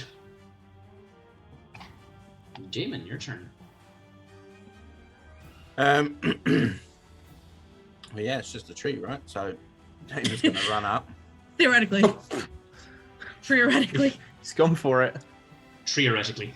It's it's got to die, isn't it? So let's have a go. Let's do it. 23? Yeah, absolutely hits. For 7? Okay, let me just just double checking. Yep, 7 points of damage. Yep, takes every bit of that. You shave off a nice bit of a really old bark, and you see this kind of ooze seeping out from where you chopped it off. Yeah.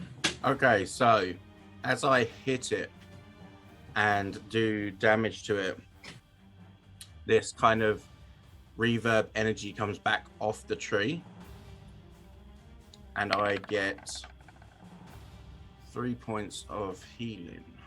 Oh. Okay, cool. Let me just check. There shouldn't be any extra to that. I think it's just the 2d6. Yeah. Okay. Cool. And then I'm gonna hit it again. Okay.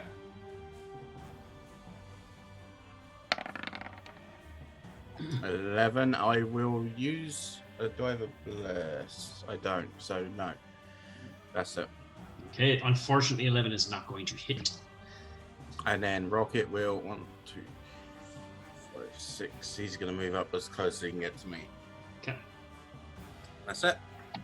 All right. Next up is this dude, and the tree kind of shudders a bit, and ooh, spicy. Yeah. It shudders.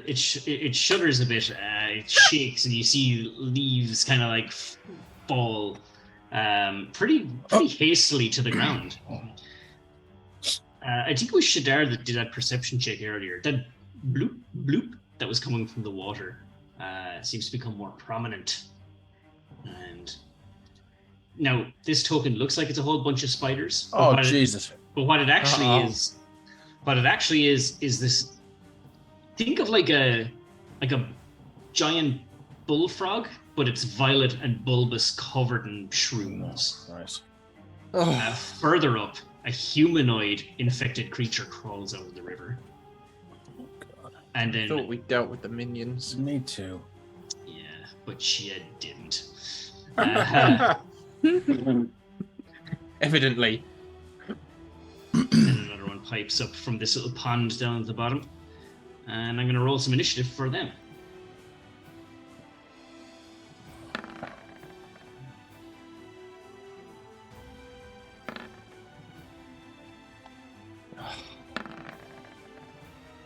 So they're not going to start until the next. Well, it will be the next turn.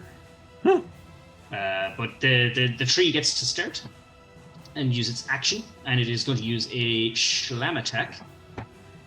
Who can it hit?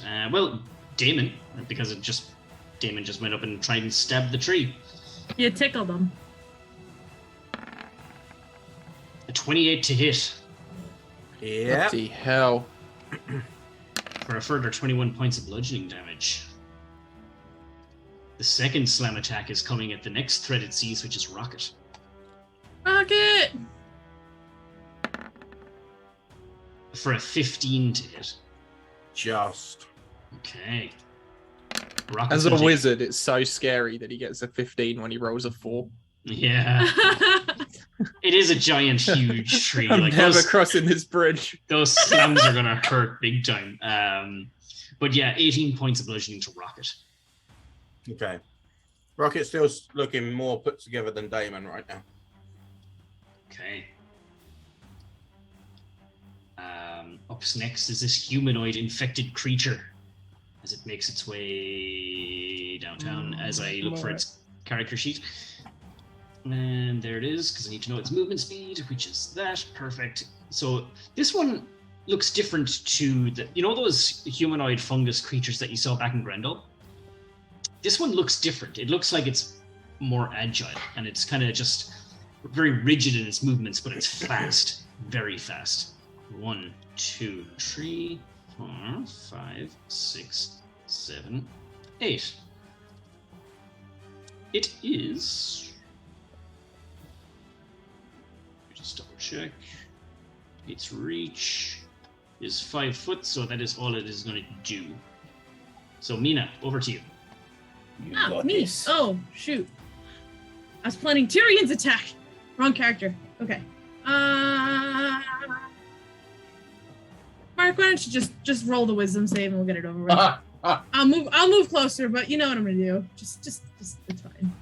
On the tree, I take it. Yeah, 6. Here we go.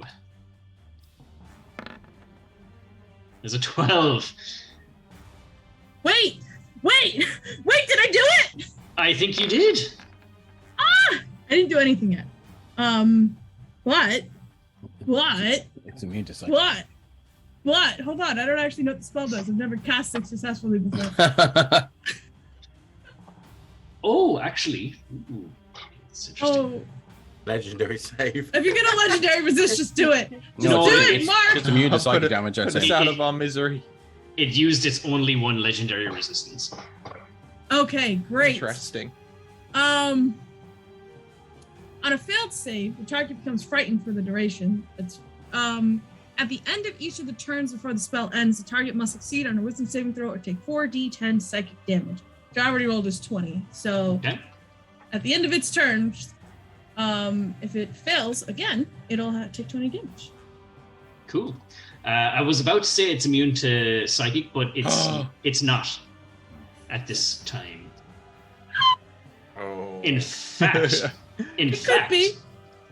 you look at this tree and it seems to react very badly to that damage it just took. Very interesting. It reacted more violently and aggressive than you were expecting. This had a profound effect on the tree. I don't think Mina was expecting that either. No. So yeah, you did a good thing. I think, and I hate to do this mid-combat, we might just take a quick 5-minute break, if that's fine by me. I could use a drink refill. Same. Works for me. So don't go anywhere, everyone. We'll be back in 5 with more of the action. Stick around. Yeah. Awesome.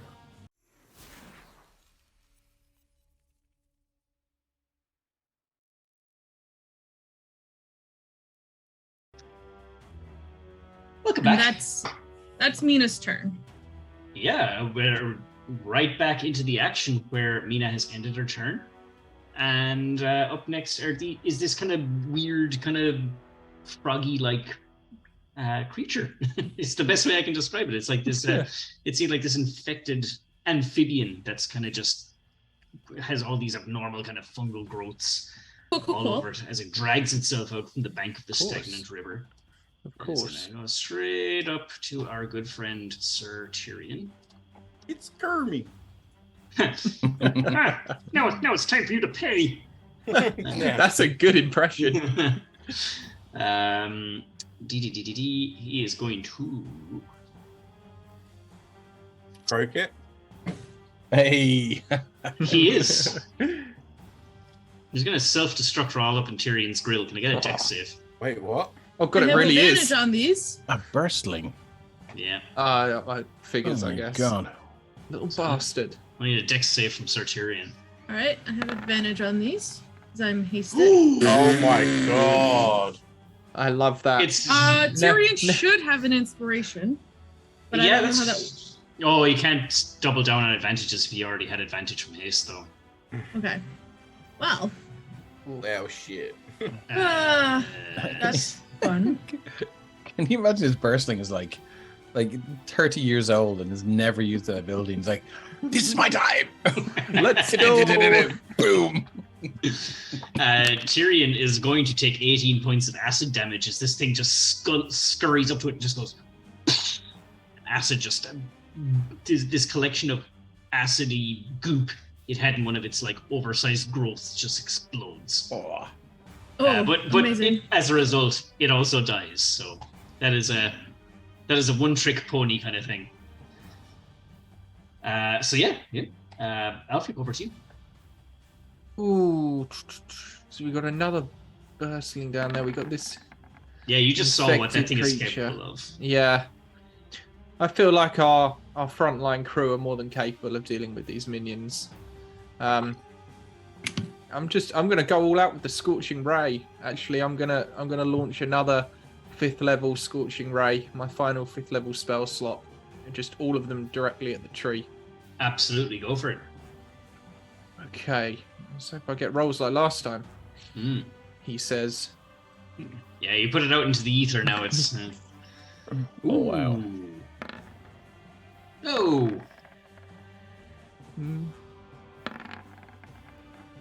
What is going on? All about the 25s today.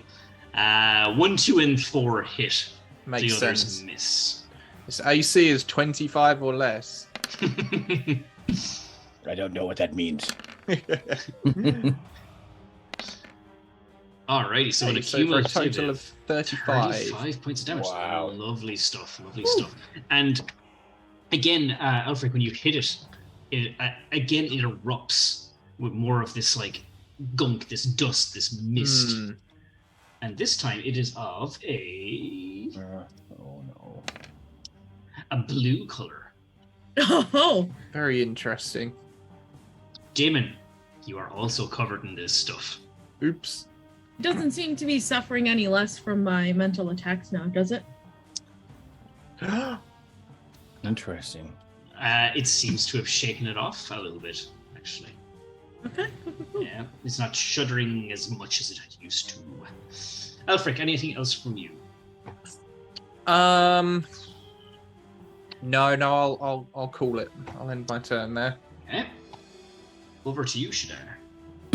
So Shadar begins to walk forward. He has his 2 hands out, and he just holds one out, and this black ball of spectral energy appears in his palm, and the other one, he does the same with the other one, and then he just shakes his hands down, and this spectral energy becomes a winged cloak spectral cloak as he walks forward 30 feet to get him to there. And then he just throws his arms wide and the cloak spreads wide, and from out of underneath the cloak shoot a 5th level spirit guardian. The cloak turns into ravens. And he is like, they're even queens. Birds are here. And he's gonna cast spirit guardians at 5th level. You gotta love it. We'll throw it into chat. Spirit guardians at 5th level. Blump. So Wow. Look at all those dice. That will be 27. Okay, is this right now or at the start of its turn? So I will just throw that thing into chat. I believe it's at the start of its turn. Yeah, I can never check. There you go. It's into the chat Did now. you get a wisdom save at the start of the turn? You call forth spirits to protect you. They flit around you at a distance of 15 feet for duration. If you are good or neutral, blah, blah, blah, blah, blah. An affected creature's speed is halved and the creature enters the area for the first time on a turn or starts its turn there. It must make a wisdom saving throw. DC, whatever my DC is, 16. Or take X amount of damage. So that's 27 points of damage. Might I say that was some pretty stellar Batman shit or something, just opening the cape and just... Yeah, that was great. The idea that just this shroud surrounds him and he pulls it aside and then the cloak turns into it. I will turn on an aura, if that's all right. Absolutely. Token aura 15. And let's make it grey instead of yellow, because that's more metal. Cool. All right. So, yeah, cool. How is Damon looking? Do you want to describe it, Ryan? Multicolored. Suffice to say that Shadar is also covered in this mist now as well. Okay, great. Damon would probably be looking very kind of collapsed within himself. Like, is he hurt?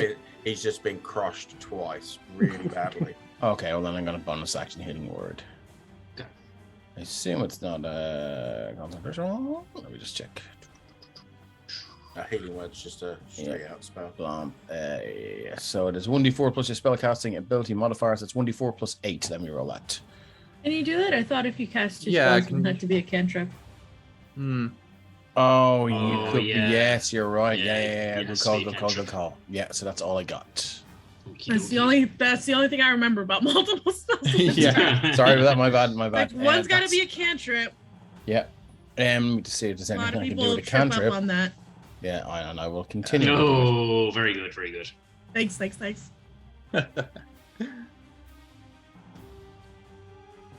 Was that everything from Shadar? Sorry. Yeah, that's all I got. Okay. No, yep. Next up is Burstling the Second.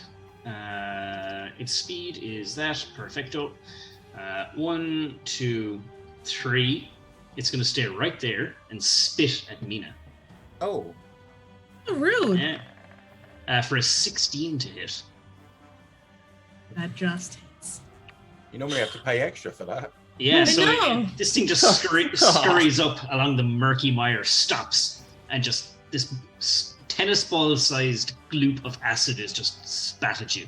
Revolting. You take 9 acid damage. Okay. And as they say, is that. You didn't need it. Oh, that's for your concentration. Sorry. It is at this point that Grove Guardian is going to take his legendary action, and he's going to slam Shadar this time. The next person that entered its fray. That is a 15 to hit. I'm going to throw a bless on top of that. For a 17 to hit. My friend, the Raven Queen protects me to the number of 19. Excellent. I had the potential to get there, but no worries. Yeah. So again, you see this this branch just kind of come down and swing towards you like got a shield up, swinging log style. And yeah, you just parry that shit away, bringing it to Sartorian Shadowbane's turn. Excellent. So Sartorian kind of lifts his hand up in the air and in typical Sir Tyrion fashion, I am the righteous hand of God. You are nothing but firewood. And he's gonna go run up. Nice. And that's pretty good. he has 3 bonks this time. Ooh, bonk away. Bonking away. Which is bonk. Bonk. Yes. Oh, lovely stuff. Now we're talking.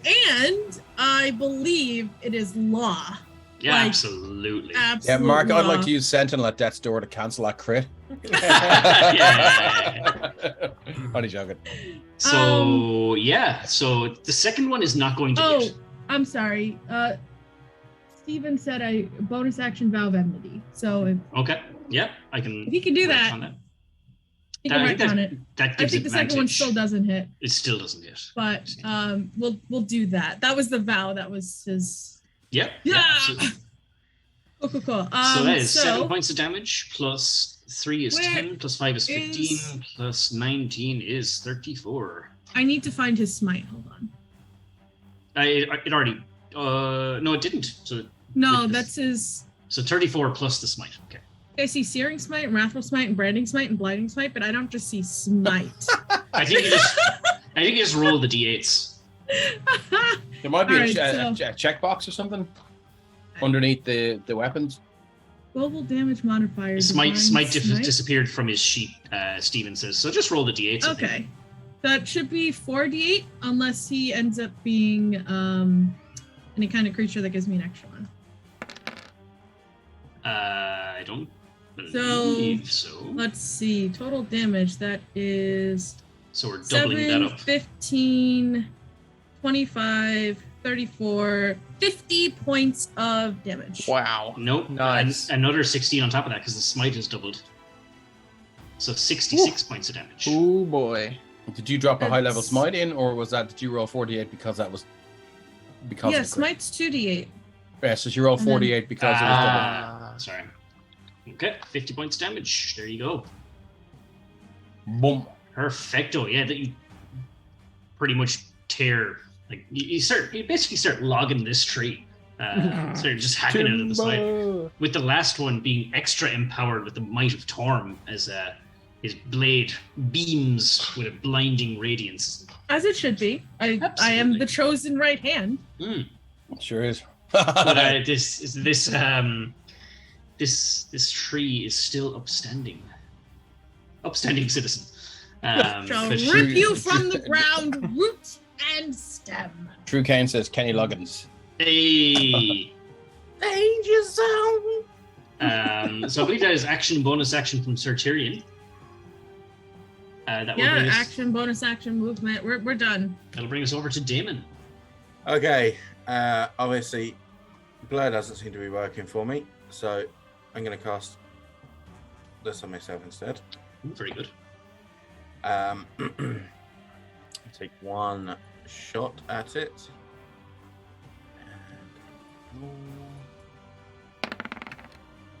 And 18 hits. Yeah. 7 damage. Nice. Okay. Then Rocket runs up and he's going to have a go at it as well. Absolutely. Oh no, he's not. He's going to miss. All right. Yep. Anything else for your turn, Damon? That is... actually, when I hit, again, this kind of recoil bounce back from the attack as I take 9 points of healing. Nice. And for anyone watching, that is my arcane jolt. And there we go. That's me. I saw recoil bounce back open for Dizzy Rat. There's, yeah. Sorry, it's what I do. I know. Oh, yeah. It's what I do. Casting Oasis is a purple component. You say maybe. Very good. All right, Damon, that was everything for your turn, you said, was it? Yeah. Excellente. Next Wisdom saving throw. Wisdom saving throw coming right at you. At the end of his turn, but... Oh, I think it's the start of his turn. Oh, we both got... Okay. It's the start of his turn, I think. You got it at the beginning and the end. Yeah. As a 14, I'm going to dump another Blesseroonie on that. I'm gonna use the Raven's Queen's blessing to make you roll a 1 there, Mark. Just roll. I'm just like hoping you roll a 1. That's all. Oh, all right. I was like, what ability is that? Ah, shit. It's an 18. The Raven Queen has spoken. My friend, then you take half of 27 points of damage, which is 13. As my spectral ravens just tear the thing apart. Okay. As that happens, it is none too pleased, as it makes 2 more slam attacks. First one being at Damon. That is a 26. Oh. Yep. Hits. Just. For 21 points of bludgeoning damage. I am so fucking glad I healed. Oh God. Yeah. Second one coming Shadar's general direction. Disadvantage. Okay. Because as it goes to hit, Rocket bites the bar again. Right. And Shadar said, "Come at me, bitch." 22. I believe it. You have been come after. Yeah. Let me before you roll the damage. No, sorry.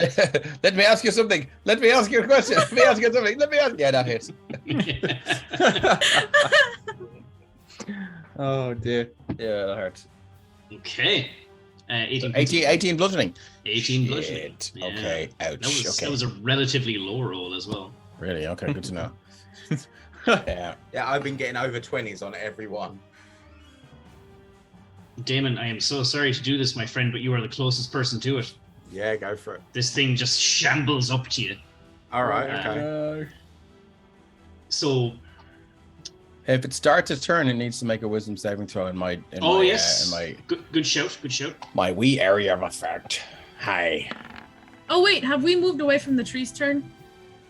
Not yet. We have. So I need a wisdom save. True. I'm getting ahead of myself. I apologize. Dave, if you took my little 3 and he rolls a 20. He rolls an 18. Yeah, it's done. Okay. So can we stick with the 3-year-old? The 3 you rolled, not the 3-year-old. No. The 3 you rolled.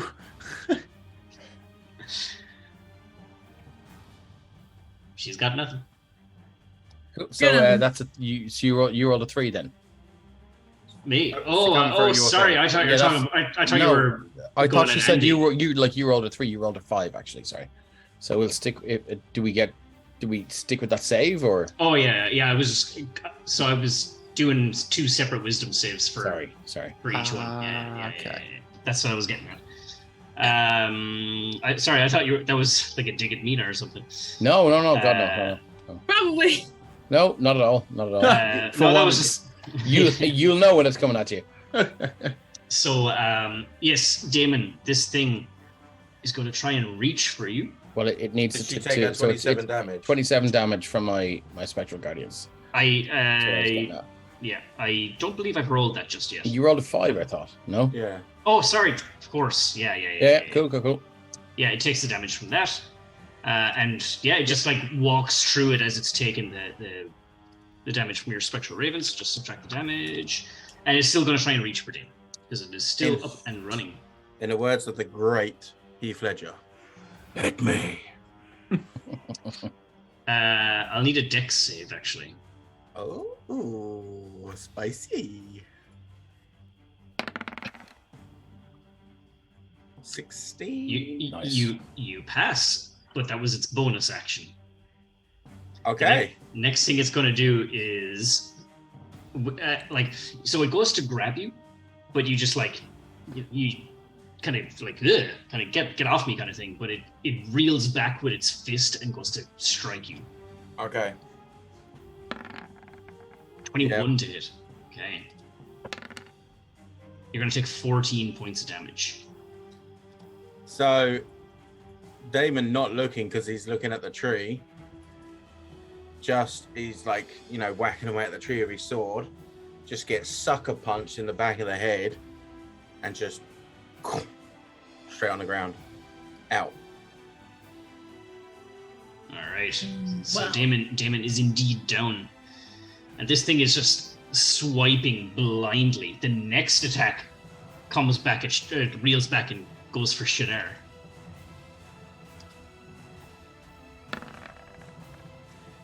for a 21 again to hit. That'll do it. And you shall take 24 points of bludgeoning damage for that one. Yeah. Okay, cool. Oh, I rolled the wrong thing. Sorry, that was the Corrupted Grove Guardian. I apologize. Let me roll that. I'll take the roll at the modifier. Oh, yeah. I thought you would.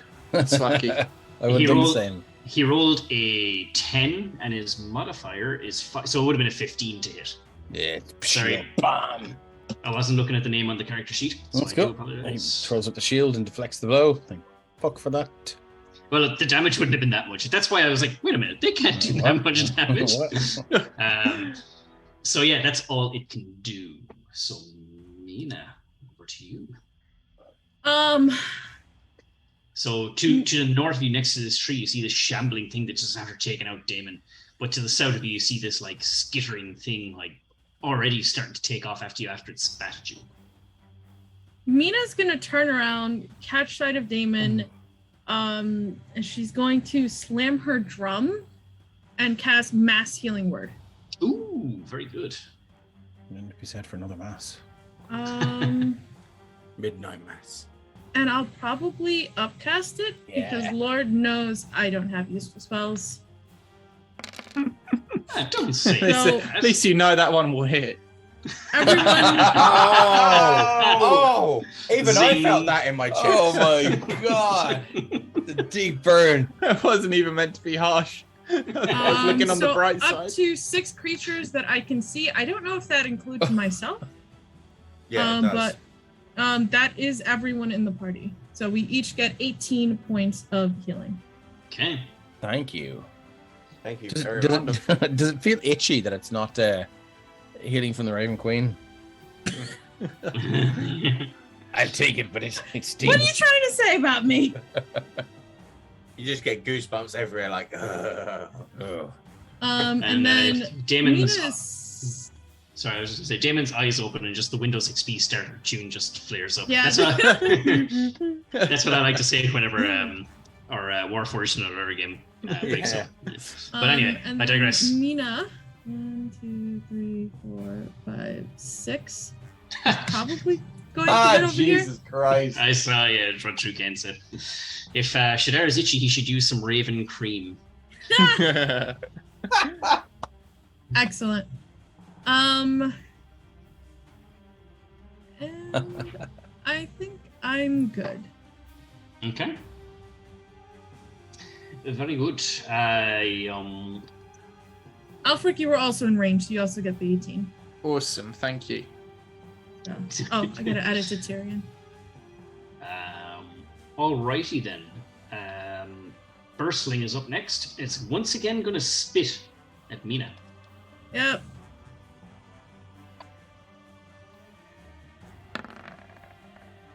For a 17. That'll hit. Okay, so you're going to take a further 8 points of acid damage, and it's going to scuttle up here. No, to here. I think. I love that it knows what will happen to it when it goes in there. Well, it's kind of putting a distance between Mina and you guys. So. I mean, it doesn't look inviting, though. You know what I mean? These males move like spectral ravens, so.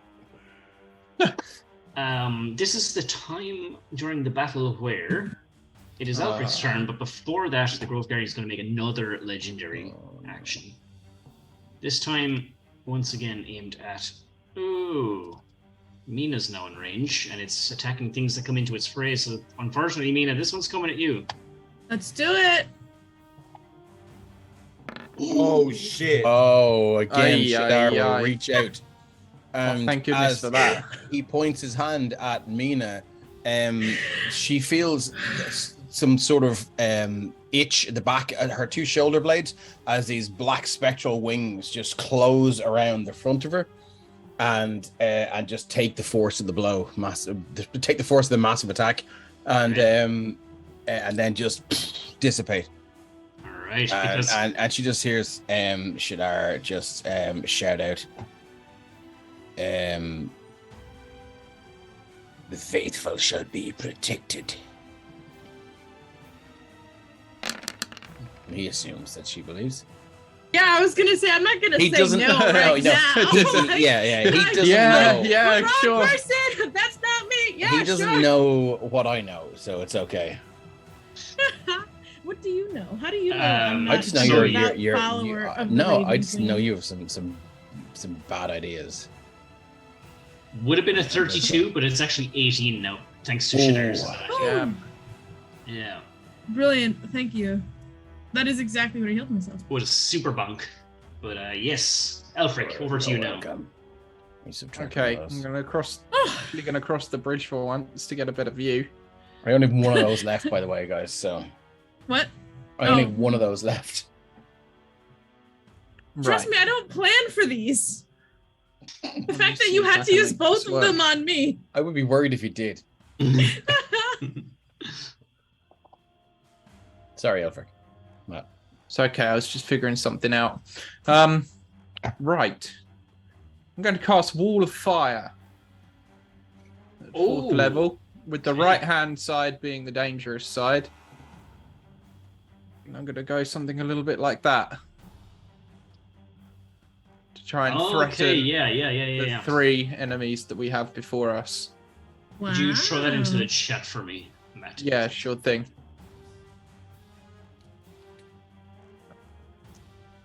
So basically, it says up to 60 feet long.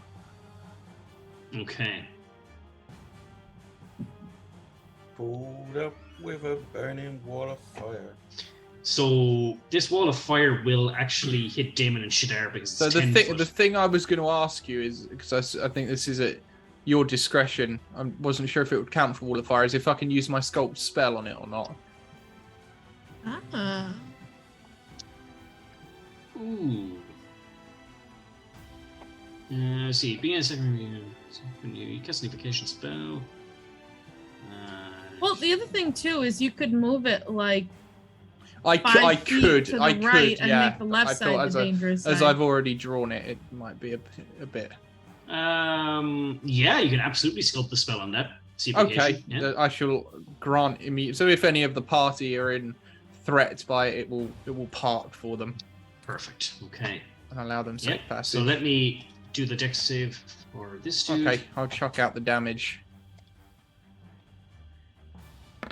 That is a 5 for the burstling.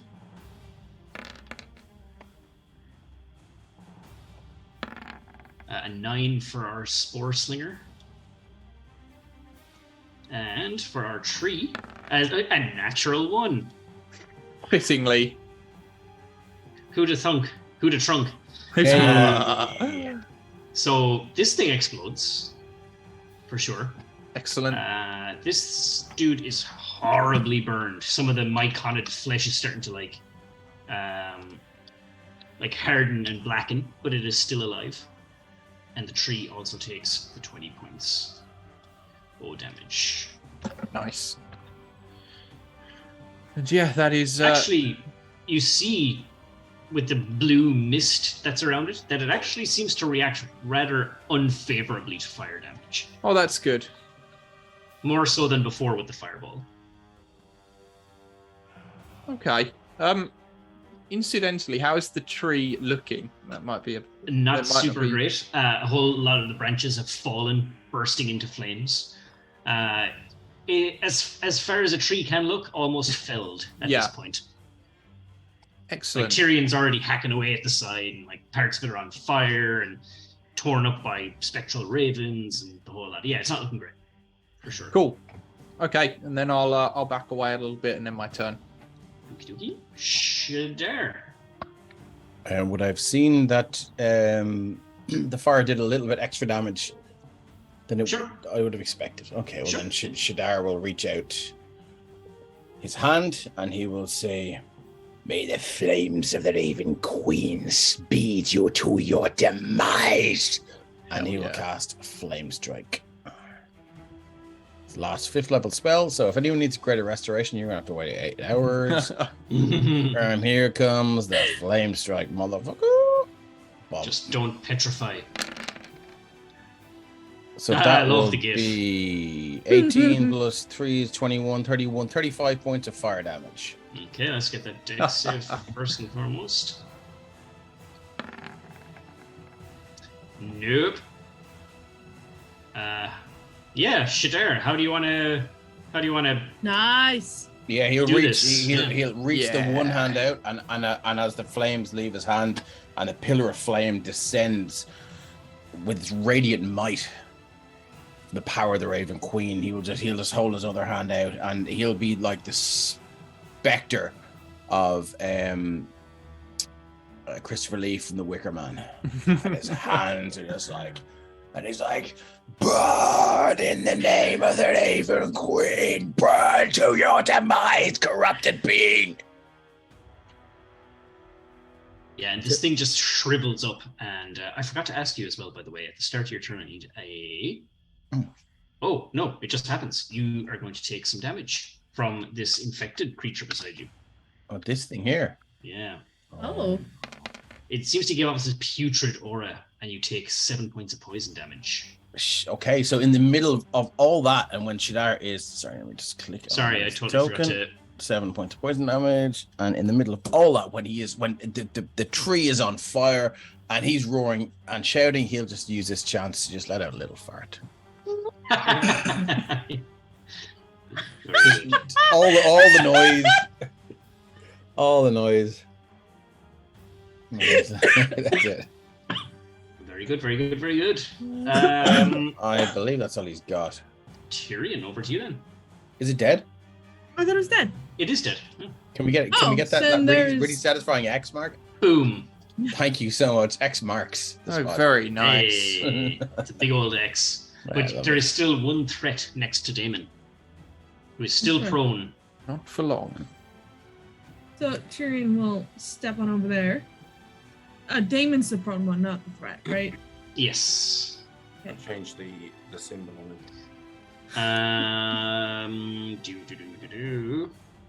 Don't have a prone one. Was that Malkin time? I take it Tyrion was also sculpted around that spell. Oh yeah, the whole party. Okay. Because I believe it was up to 5 creatures. Okay.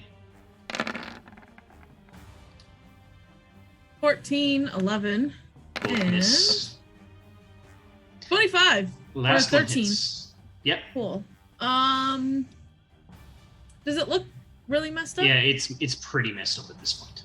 Yeah. Oh, well, I trust Damon to take care of it then. No need to waste a smite slot. As Tyrion got closer, does he have to do the save as well?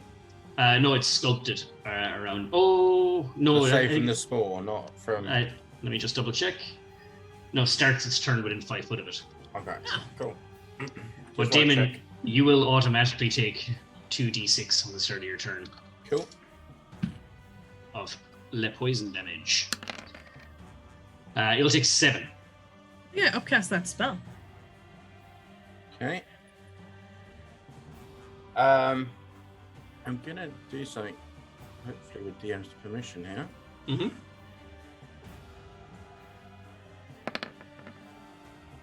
Yeah, I didn't think so. Wow, narrative dice. I fucking love it. So Damon goes down and seemingly comes back. He's looking up, and all he sees is the light of the sky, the light of flames, and these crows. And he just reaches out his hand and he says, "Why again?" And that's all he does. Where does he reach his hand towards anyone or anything? He's just reaching towards the sky and the crows. Yeah. And then Rocket will go around and bite the fuck out of this thing. Sorry to interrupt, but Tyrion might take your hand, thinking you're asking for a hand up. When you say crows, are you talking about the spectral ravens or something else? Yeah. Okay, cool. Sorry, I was just confused. Sorry, ravens, not crows. Cool. No, just I just want to make sure that I had that right. Yeah. I'm guessing Rocket will miss with a 11. Yes. Yeah. So that's that then. Okay. Dex save. Sorry, wisdom saving throw. Wisdom please. save.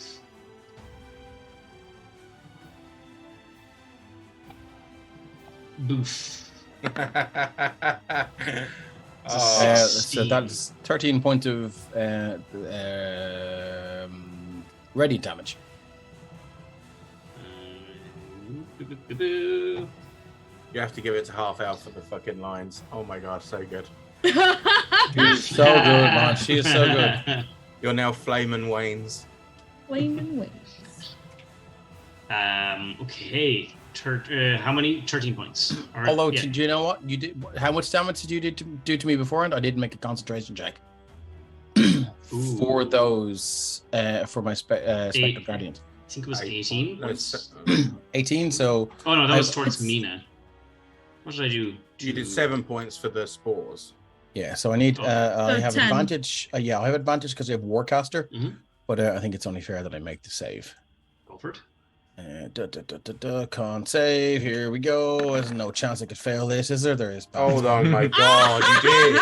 You had to say it. I have to be honest. Fate. I have to be honest. I'm not gonna. Yeah. I don't cheat in D&D. It's just wrong. No. Yeah. No, it's not. It's not that. It's the damning yourself of. There's no way I can. Yeah. That's what I was saying. Yeah. Well, yeah. Okay, so he doesn't take any damage from the Spectral Ravens because they've now disappeared. Oh. So, doopy-doopy-doo, it is going to... First of all, I would ask Shadar to make a dexterity saving throw. Here we go. I mean, I can't fail this, can I? As it lurches towards you. So. Just asking for trouble now. Yeah, I know. I like the tempting. Okay. Like, it hasn't seen what the dice gods have done to the rest of us. So this happened, okay? Hold on a second. Yeah. So what it does is it reaches out and grabs you, and you're kind of, your head is still reeling from losing your concentration. It grabs you by both of your wrists, like holds your hands out in like a crucifixion kind of stance, and it just looks over you, and it just goes, and this purple mist is just vomited down on top of your face. Can I make a Constitution saving throw, please? Oh god, he might have the violent madness, lads. This could be the end of Shadar. He would enjoy it though. I enjoy going out this way. 6. Excuse me, Mark. This might be a bad time to this because I can't actually see from where I am. Would the infected creature be affected by the wall of fire at the start of its turn at all? Oh, of course it would. Oh, it would. Yeah. Sorry to drop that right in the middle of. No. Once he had already had the chance to attack Shadar. It needs to make a dex save, correct? Correct. Yeah. Oh god. It's a 12. What is the damage for that? Are we using the damage from the last? I think so. It was 20. Oh my goodness, that actually kills it. Oh, so Shadar's all right. Shadar's okay, but that would have happened. Oh shit! I like to think maybe it grabbed Shadar, and then once it grabbed him, it was consumed by fire. Yeah, like so. All this. Or the Raven Queen gave you a glimpse of like what could have happened. Wow. Do you know what? Like, yeah. Sorry for being slow on the draw. No, thank you. absolutely. Yeah. I love Shadar, but by the way, I want him to die. I'm not gonna steer what he him would to have death. wanted. I'm not gonna steer him towards death, but like.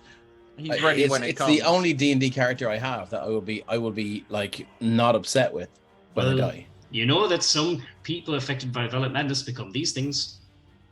So, I trust my friends. Yeah, we would to make sure that wouldn't happen. What is necessary. Yeah. But that was an absolutely vital move on your part, Alfred. Wow. Yeah. So what is left? It grabs Shadar, but before long it's just burning up. Where all that's left is before it can vomit on you is just 2 black smoldering arms. The rest of them is been urging stash. Holy shit. That will conclude the battle. Wow. And Dala, dismiss the wall of fire with a snap of my fingers in that case. Oh, wow. I'll immediately cast Mass Cure Wounds if I have it. Oh, that was was rather exciting. Are we all looking really fucked up? No, Alfred doesn't have a scratch on him. It's like, well, that was easy. Everyone gets 9 hit points back, just in case we all know what Mark's like. We can really make quite a mess when we put our mind to it. Just Meanwhile, looking the around Duke at and the the fiery destruction. Duke and the soldiers are back there like diddly. Is Damon still on the ground? Yeah. I think Mina would walk over. If your hand's still up, she would just grab it, but I don't know what you're doing. In this incredible quick amount of time, he's probably just kind of come into his senses, so his hand would just be there, kind of thing. As you get to well, yeah, you got 9 hit points back as well. Yeah, that's what kind of clicks him back in again, refocuses him. So yeah, he'll grab your hand and lift up. Just one of those pull-up things. You okay? Oh yes, it's took quite a few wallops from that thing. I thought it might have broken you in half at some point. I think it did at one point. You know what it was? I think it's dead now. Perhaps and Tyrion leans over his sword, just exhausted from the haste, like perhaps under different circumstances, it might not have been hostile if it weren't for the madness that has infected it. Seems a shame that such a great, such an old thing had to be destroyed, but I suppose there's nothing else for it. So I'm sure it would have allowed us to build a treehouse in it or something. Quite possibly, yes. Of the branches, have they just kind of sagged? Are they falling down? Or? Oh yeah, this tree is still falling down. There's smoldering branches just falling down. Nowhere near you guys. Obviously, I'm not going to be calling protect saves or anything.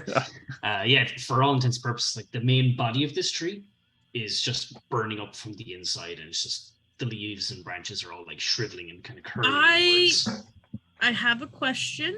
If the answer is yes, we can text about it. Do I sense something when the tree dies? Ooh. In the way that I do. Because it might have been just curious enough that she might have. I'm going to say no on this. Okay, that's fair. Yeah. But yeah, no, very good question though. Okay. So, wasn't quite, so. Craig says, Shadar taking 1 level of Boy Scout there. So Mina definitely looks over the tree, knowing what she knows and with her ability. She's just kind of she's pretty sure it was the madness and it's not something in the tree itself. I'm gonna go just the way at the base of trees there's hollows and things like that. Shadar's just gonna have a rummage around and see if anyone if this thing dragged anyone in, or if there's anyone still alive in there, or if there's anything, anything alive he can save, or whatever. It's probably a hard no, but it's just, it's worth checking. Yeah, I won't call for a check for that. It is there is a hard no there. There's nothing inside the tree or anything like that. Cool, grand. Yeah. All right, that's it for Shadar. He's done. He's fucking. Okay. Fuck this. Damon's gonna start walking back towards the Duke with Rocket.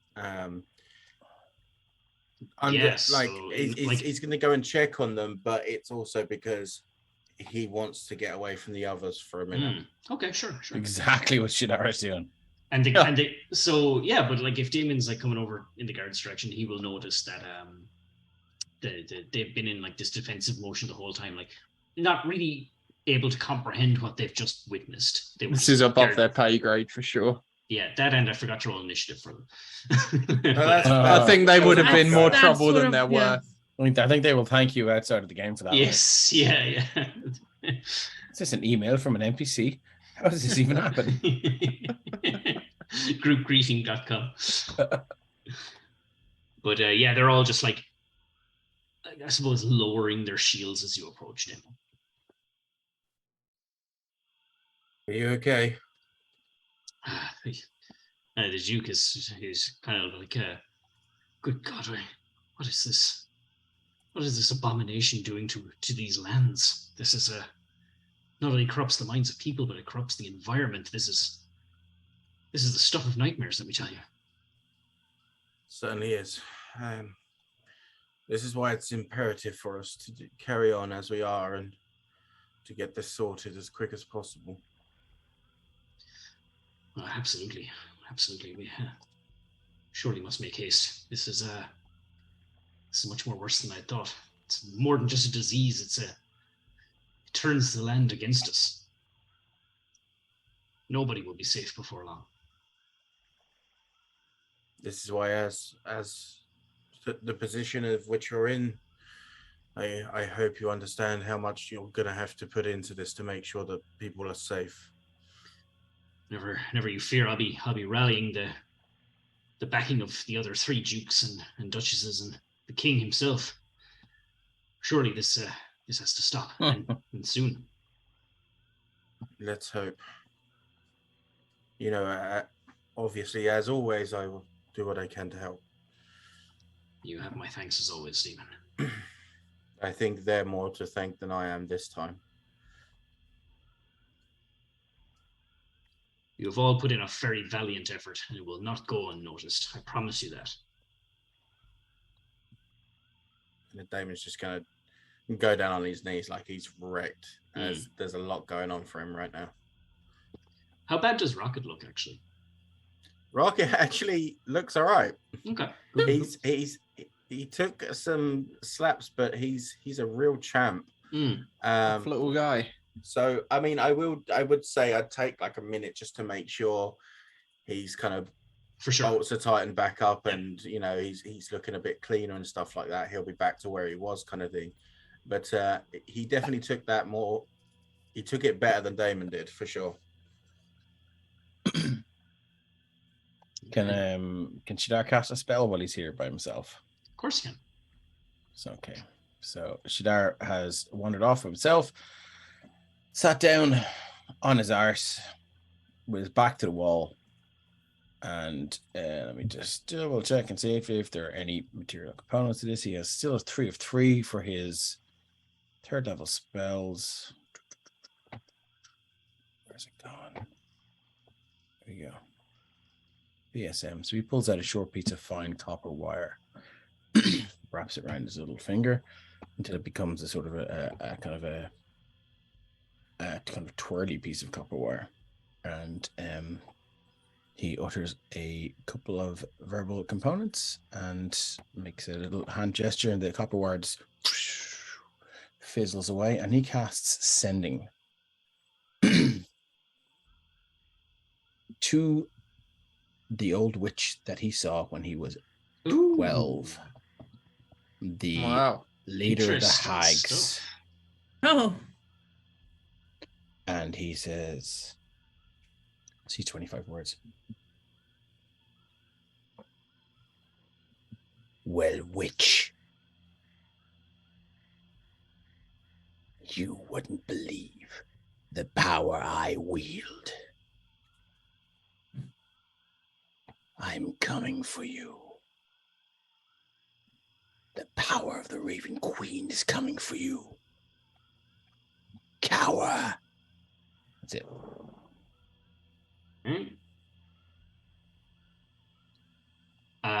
It is and in brackets you can reply to this message. you get to say you can, and then that's it. You can. And she's received enough sending spells to know. Yeah, for sure. So some time passes, maybe you cast your spell, and maybe she doesn't have to reply. 5 minutes later, can I get you to make a wisdom saving throw? Oh, shit. I love it. Just in case Shadar starts to scream, since Alfric is next to Mina, I'm not sure if he 25. would say something or notice. You have enough mental fortitude to know when someone is trying to scry on you, and you block that shit out. Wow. You just at the corner of your eye, you see that scrying orb, and you just shut your mind off to it and close your eyes. You screw your eyes shut as tight as you can, and you just put it out of your mind. And you're like that for about 30 seconds. And you open your eyes and the scrying orb is gone. You resisted it. But then you hear a response to your message shortly after that. And she'll just say something along the lines of, if you were so almighty and powerful, you wouldn't hide your location to me. I invite you to come.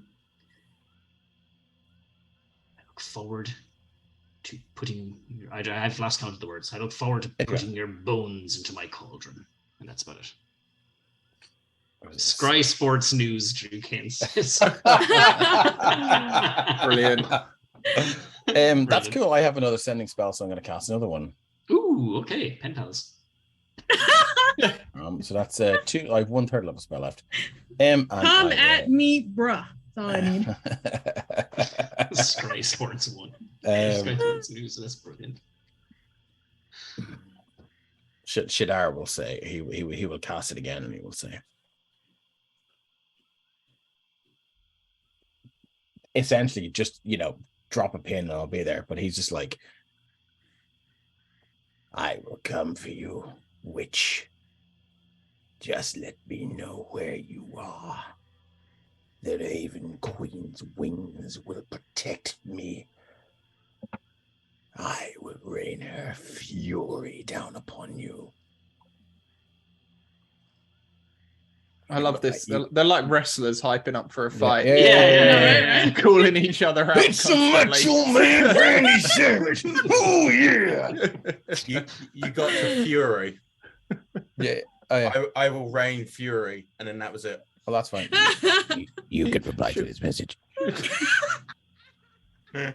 Sent from my Scry phone. That is love it. Fucking best one tonight. Love it.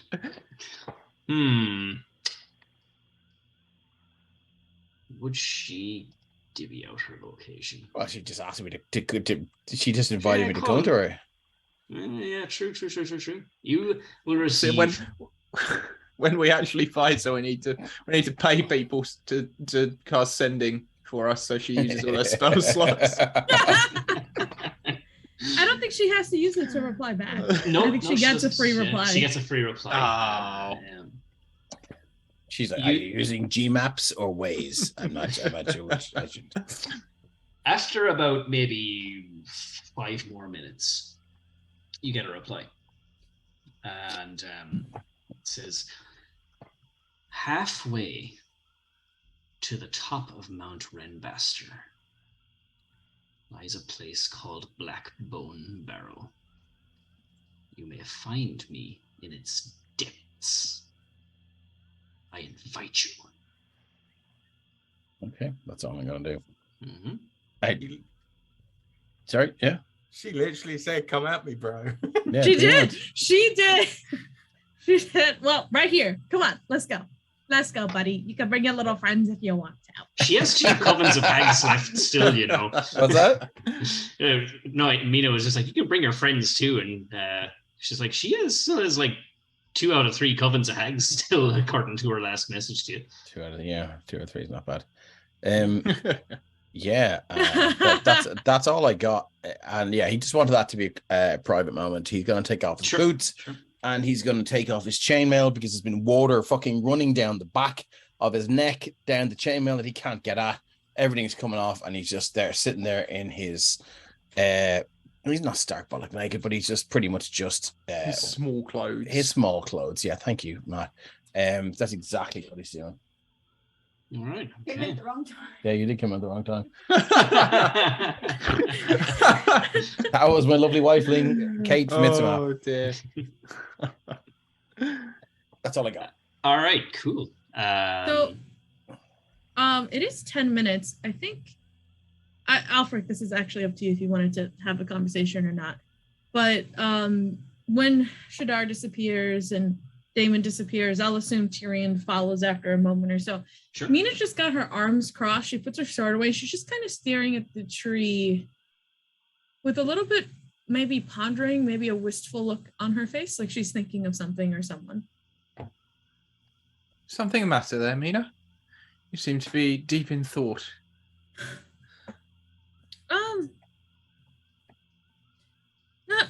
Nothing's wrong. I'm just, this woman I used to know, used to say that nature punishes those who deserve to be punished. An interesting line of thought. But you can't suppose that this land deserves such a blight as this violent madness. Well, I think the violent madness isn't natural. We figured that out. Certainly not. But it certainly acts natural. Infestation, the fungus, the way it moves and the creatures it spawns. Yes, it's quite remarkable, especially the effect it's had on this. But, well, perhaps we shall find out his secrets in good time. I just think about the skill necessary to put something like this together. You're a fairly capable wizard, probably the most capable I've ever met. Well, that's very kind of you. And yet I don't think you could do this if you tried. Certainly not. No. You're quite right.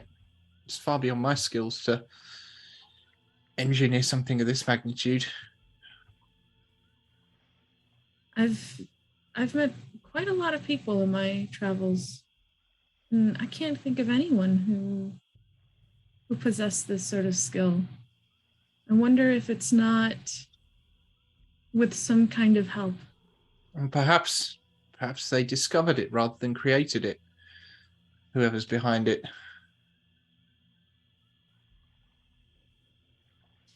Tell me, we helped the good doctor come up with some sort of way to vaccinate the population. But I've seen no animals. I've seen no birds and no fish and no deer, and it seems like this madness just eats and eats and eats, and even if we can protect the people, I don't see any way we can protect the land. Well, I'm inclined to agree. I think whatever the doctors put together is only a temporary respite for the people of this land. Something's going to have to be done about this for good.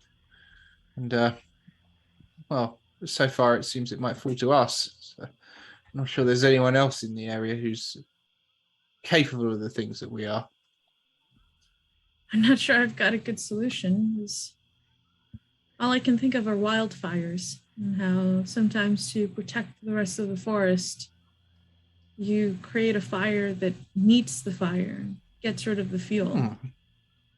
If we were to separate this dukedom, but then the poor people of this dukedom, I'm rambling. It's just, I don't know what we really can do. Well, there's still an awful lot that we don't know. We can only hope that further investigation will be able to ascertain just what it is we can do. I wonder if anyone's done anything. It's been months. We can't be the only capable people in the land.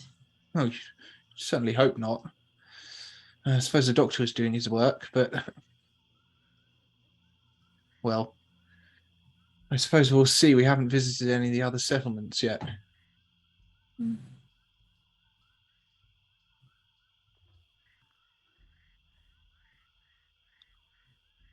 Yeah.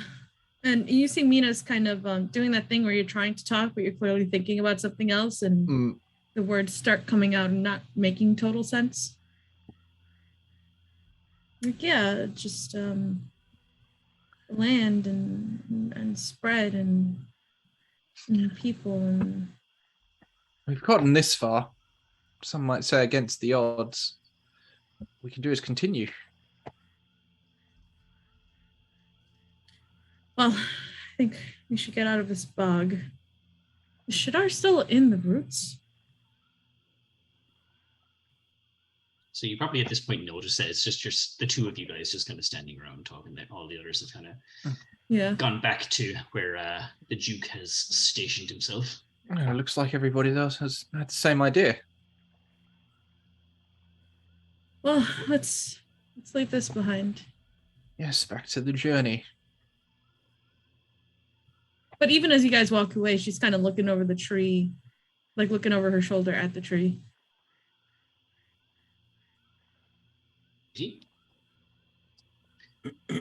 Have we found any of the fungus that we were meant to be looking for yet? The growth bloom? No. But the stuff that was we know where it's supposed to be, though, don't we? Yeah. But the stuff that needs to be put into that little mortar and pedestal back in the shrine, they're all around you. Okay.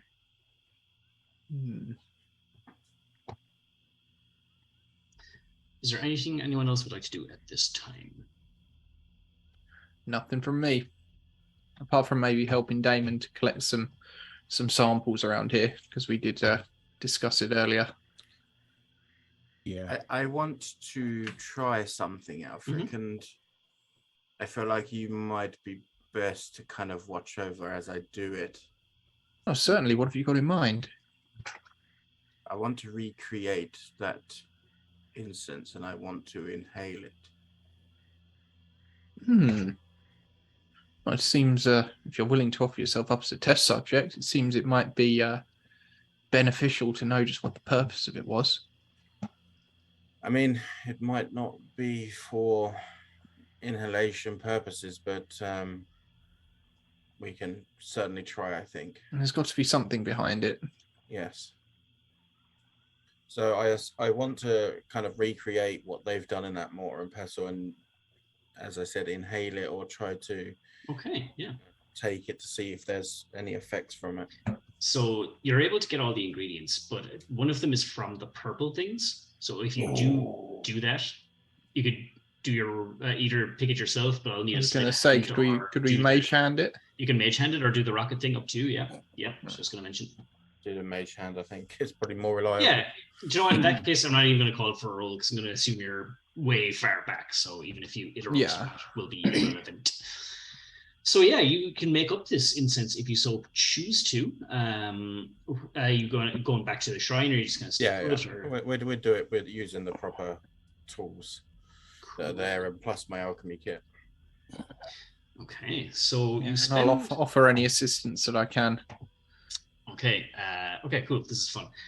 So you muddle up the stuff, and it creates this like dry kind of, I suppose, powder. And you set it down, and I'm sure Ilfric just flicks his fingers and a little spark of light just erupts. And it burns away. And before, like, you kind of stoop over to inhale, you get a few sniffs of it, and it's, it doesn't smell, it smells kind of tangy. I don't know if that makes sense, because tangy's a taste, but it kind of stings the nostrils a little bit. Yeah, you have to be able to smell the taste. Yeah. 60% of the time it works every time. But as you're looking, as you're kind of, the smoke from this is kind of wafting up, you can see on this back wall, where you earlier prestidigitated the decaying fungus off the wall, more fungus as a reaction to this smoke starts to grow on the wall. Oof. Just like as if, those like time-lapse photos of mushrooms growing. It's like that. Flip fast. It causes remarkable. It causes letters to be revealed. Oh, okay. That look pretty much like this. Damon, my boy, you've struck gold here. Which language is it in? That's exactly it. So, does anybody understand Elven? I'm sure Alfred does. Yes. Yep. Does anyone not? No, I don't. Oh. Alfred, do you have any understanding of this? I know you're quite good with languages. Tyrion, you may want to have a look at this, my friend. Well, it's quite simple. It's Elvish. Yes, but Alfred, you're a little bit taken aback to find out that this is your name spelled on the wall. Oh, shit. It says Aelfric Elnarin. And nothing else. You're not playing some kind of trick, are you, Damon? Watched everything I've done. You understand what I've done, surely. Yes. Well, that is unexpected. Everyone who is inside the shrine, which would be Damon, Alfric, and Shadar, to make a wisdom saving throw. Uh-oh. Sorry, because did somebody say a word or? No. Okay, cool. Just Grant. If 23. you, Damon. Damon has a +4 from Tyrion, but that only makes it a 9. Okay. So if that's the case, then, and I would understand that by now, being with the guys, I'd also use my flash of genius, which gives me a 5. Tyrion says +5, so I guess it's a +10. So it's 15 altogether. Mm-hmm. Okay, you still fail, unfortunately. No, that's fine. But you hear something interesting. Your eyes are drawn to the crumbled statue on the ground, and in your head, you hear this raspy voice saying, "Find him." Actually, shouldn't have said that because it would have been a language you wouldn't understand. So I just hear. Yeah, sorry. Okay, no, that's fine, because what I will do is do what I did before and say, "Did you hear that?" To everyone, like, "Did you hear that?" No. You didn't hear that voice? No. It was in a language I don't understand. And then I'll use thaumaturgy to make the sound of it again. Well, that's a good idea. Excellent. That's a great idea. That is really clever. As I did with the guys that put me in the you did that before. Yeah. I forgot about that, but the script was Elvish, but the language wasn't. I'm just checking your character sheets to see if you understand the language. Tyrion would probably use his helm like they did last time. Oh, so he'll just I forgot about that. Trigger that with an action and. Yeah, it translates. I've got Abyssal, Celestial, Common, Elvish. Okay. So Tyrion is able to hear it. Shout out your languages there, everyone. Abyssal, Celestial, Common, Elvish. Regardless, Tyrion would know because of his helm, but yeah. Elvish, Sylvan. Okay. And then... I've got nothing different from everyone else. Common, Elvish, Gnomish. I gotta pull Tyrion's up, but he's a paladin. I can't imagine he's got that many languages. He has got the helm, languages. So Tyrion is the only one that understands it as find him. It means find him. Well, find you. The name Elfric Elnern is written on the wall in fungus that's now starting to decay rapidly. He's right here. He's beside me. I'd worked out earlier that this is potentially a summoning thing, right? Not so much summoning, but more like a communing, perhaps. Yeah. Okay. Like guidance or It seems sounds after our good friend Elfric here. Oh, Elfric, if people are after you, you probably shouldn't be using your real name anymore. Well, I'd rather like to know who seeks me. When I did the thaumaturgy, it wasn't just what the words were, it was the sound. Is it a voice recognizable to anyone? No, it actually kind of terrified you a little bit. It didn't sound human.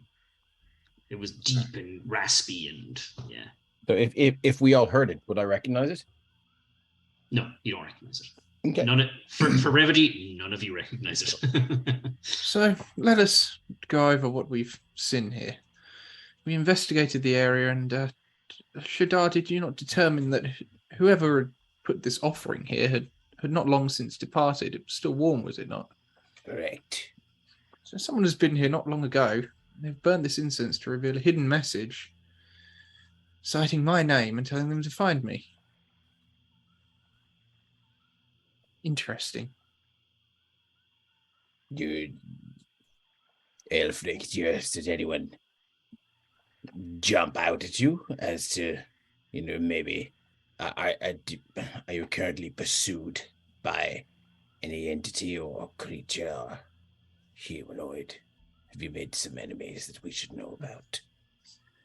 Well, none that are still a threat.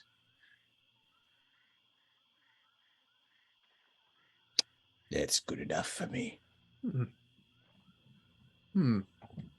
Much to think about. Is there anything about what he just said there as not sinister, but as in I've dealt with them?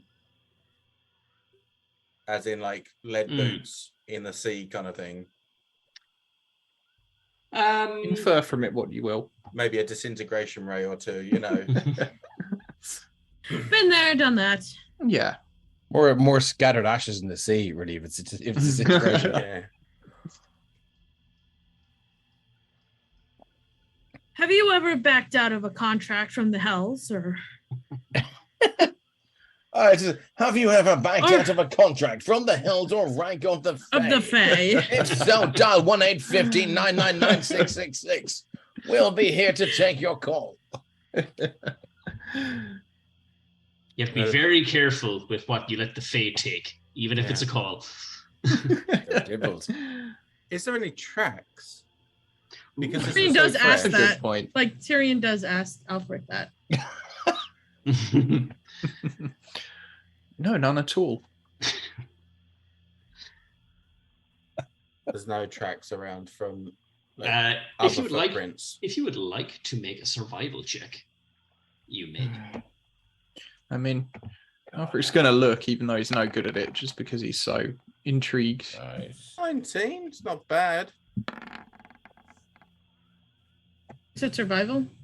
Yes. Anyone can make the check if they want. We will send you this. Oh, I don't have advantage toggled for no reason. Okay. I always have it 19. Like, I mean, it rained recently, so footprints are kind of a little bit obscured. But the 19, yes, scrounge a wee bit of luck. Ooh, nice. As you are looking around this area, you can see like on the rope bridge. So there's like these like 4 stakes at each corner of the rope bridge that are, you tie the ropes to, and where the rope is nailed in, Damon, it's kind of like a blink and you'll miss it kind of thing, but just the way the direction of the wind blew, there was some thread caught in that nail. A kind of navy-ish color. The same kind of navy as the hoods that. Okay. Yeah. Ooh. Very similar color. They seem to have crossed this bridge. Which hoods? The hooded guys that threw me in the. I didn't realize navy was going to be from way back when. The colors of the bad guys. I feel like I need to go shopping. just want to raise even more suspicion. It's kind of more of a dark turquoise, but yeah. Well, it seems we know who's doing it at least. Yes, your old friends. If they're heading this way, then there's a very good possibility they might be still in the city when we get there. Where's closest? It's so Mirren's the closest town, Pethlind's the closest city, which is where your final destination is for this quest. Don't say that. They must have they must have been stopping in Mirren. What do you think?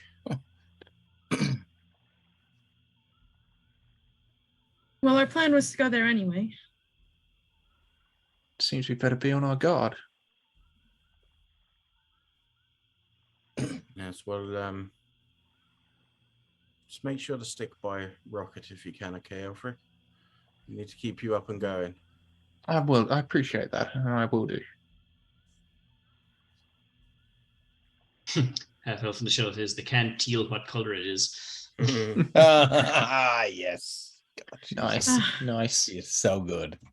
How long till we get to Mirren, do we know? I can tell you that. The guards would know. Okay. It'll take you another day. So you'll have to set up camp, and you could hit Mirren by evening time tomorrow. Okay, not too far then. You're kind of at the edge of the bog on the other side. You're just we need to set up camp here, I think. Do we? You want to set up camp here? You guys don't want to go any further tonight? Well, Shadar. I mean, a little depleted. Yeah, Shadar's depleted as well. Wouldn't like to run into anything else too horrible. I mean, I could pull out my trusty mace and beat them upside the head. That's all I've got, except for. What sort of time is it at the moment? Excuse me. It's probably, what did I say? It was early afternoon. You traveled for. It's probably closing in on evening time. Okay, so we're getting to that kind of time, yeah. Well, they're having this conversation, Mark. Can I use my last sending? Sure. More smack talk. More smack talk. No. For the first time ever, Shadar is going to cast sending to his mother. I'm not ready for this. It's like last time he saw her, she was an insane, ravenous undead beast. And he's going to cast sending in the hopes that he won't get an answer, that something or someone has destroyed her. And he will say, I'm sorry. Drew Kane said, "Hello, mother. Have you ever backed out of a contract from the house or right with the pay?" So he will say, Ilya, mother, it's your boy. It's Shadar here.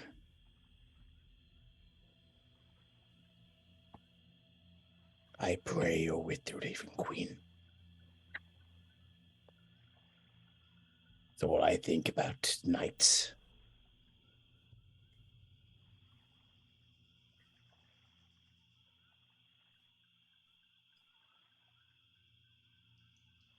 Please.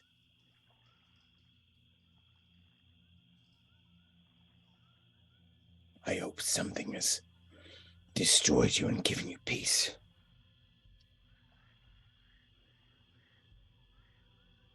Please don't respond to this message. The last part was just Dave. Yes, yeah. That's what he says. So you're kind of like, I see we're kind of like backed up against this wall in the seat. Yeah, he goes somewhere, and this is he's whispering it. Yeah. The guys are kind of while this is happening, the guys are kind of having their kind of talk about, okay, we'll camp here, we might not, we might go a little further or whatever. And they're having that talk for about maybe 10, 15 minutes, and you still don't hear anything back. Mm-hmm. But then, in your mind, you hear a familiar tune, the same tune that was being hummed in the crypt when you were locked inside as a boy. In the safe. That lullaby tune, yeah. But like the one that I heard at that moment, or the one that he would have heard like when he was a child. The one that he heard when he was a child, like, you know, that lullaby tune that was. But at that moment in the crypt. Oh, at that moment in the crypt, he heard it like. It was horrific, and so that's what he hears. That's what he hears, the horrific one. Yeah, and as that tune goes, you know, that messed up version of, and then it just says,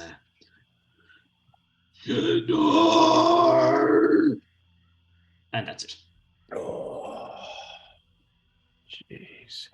And that's that's all you get back. Okay.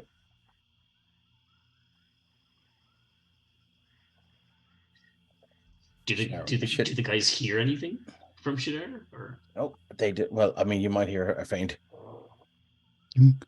as he uncorks his wineskin and sinks the whole lot of it. All right. Like, so the whole wineskin is about a bottle and a half of wine. So he's not going to pass out. Like, it's not going to knock him out, but he is good. Like, he's brought all his gear over there, and he's thrown his his sleeping bag over himself, and he's going to sleep there now, and he doesn't want to talk to anyone. He wants to forget that, I'm sure. I think that is where we're going to leave it for this evening, however. So we shall return in 2 weeks' time, and we'll see what happens next. So from there, I want to thank everyone in the chat for their participation. I want to thank you guys for an epic battle and role-playing scenes. And we'll be back in 2 weeks. So thanks very much, everyone. Sweet. Thanks, Mark. Yeah, thank you, everybody. Thanks, Mark. Amazing story. Thanks. Wow. Thanks for the game, Mark. No bother. See you guys again.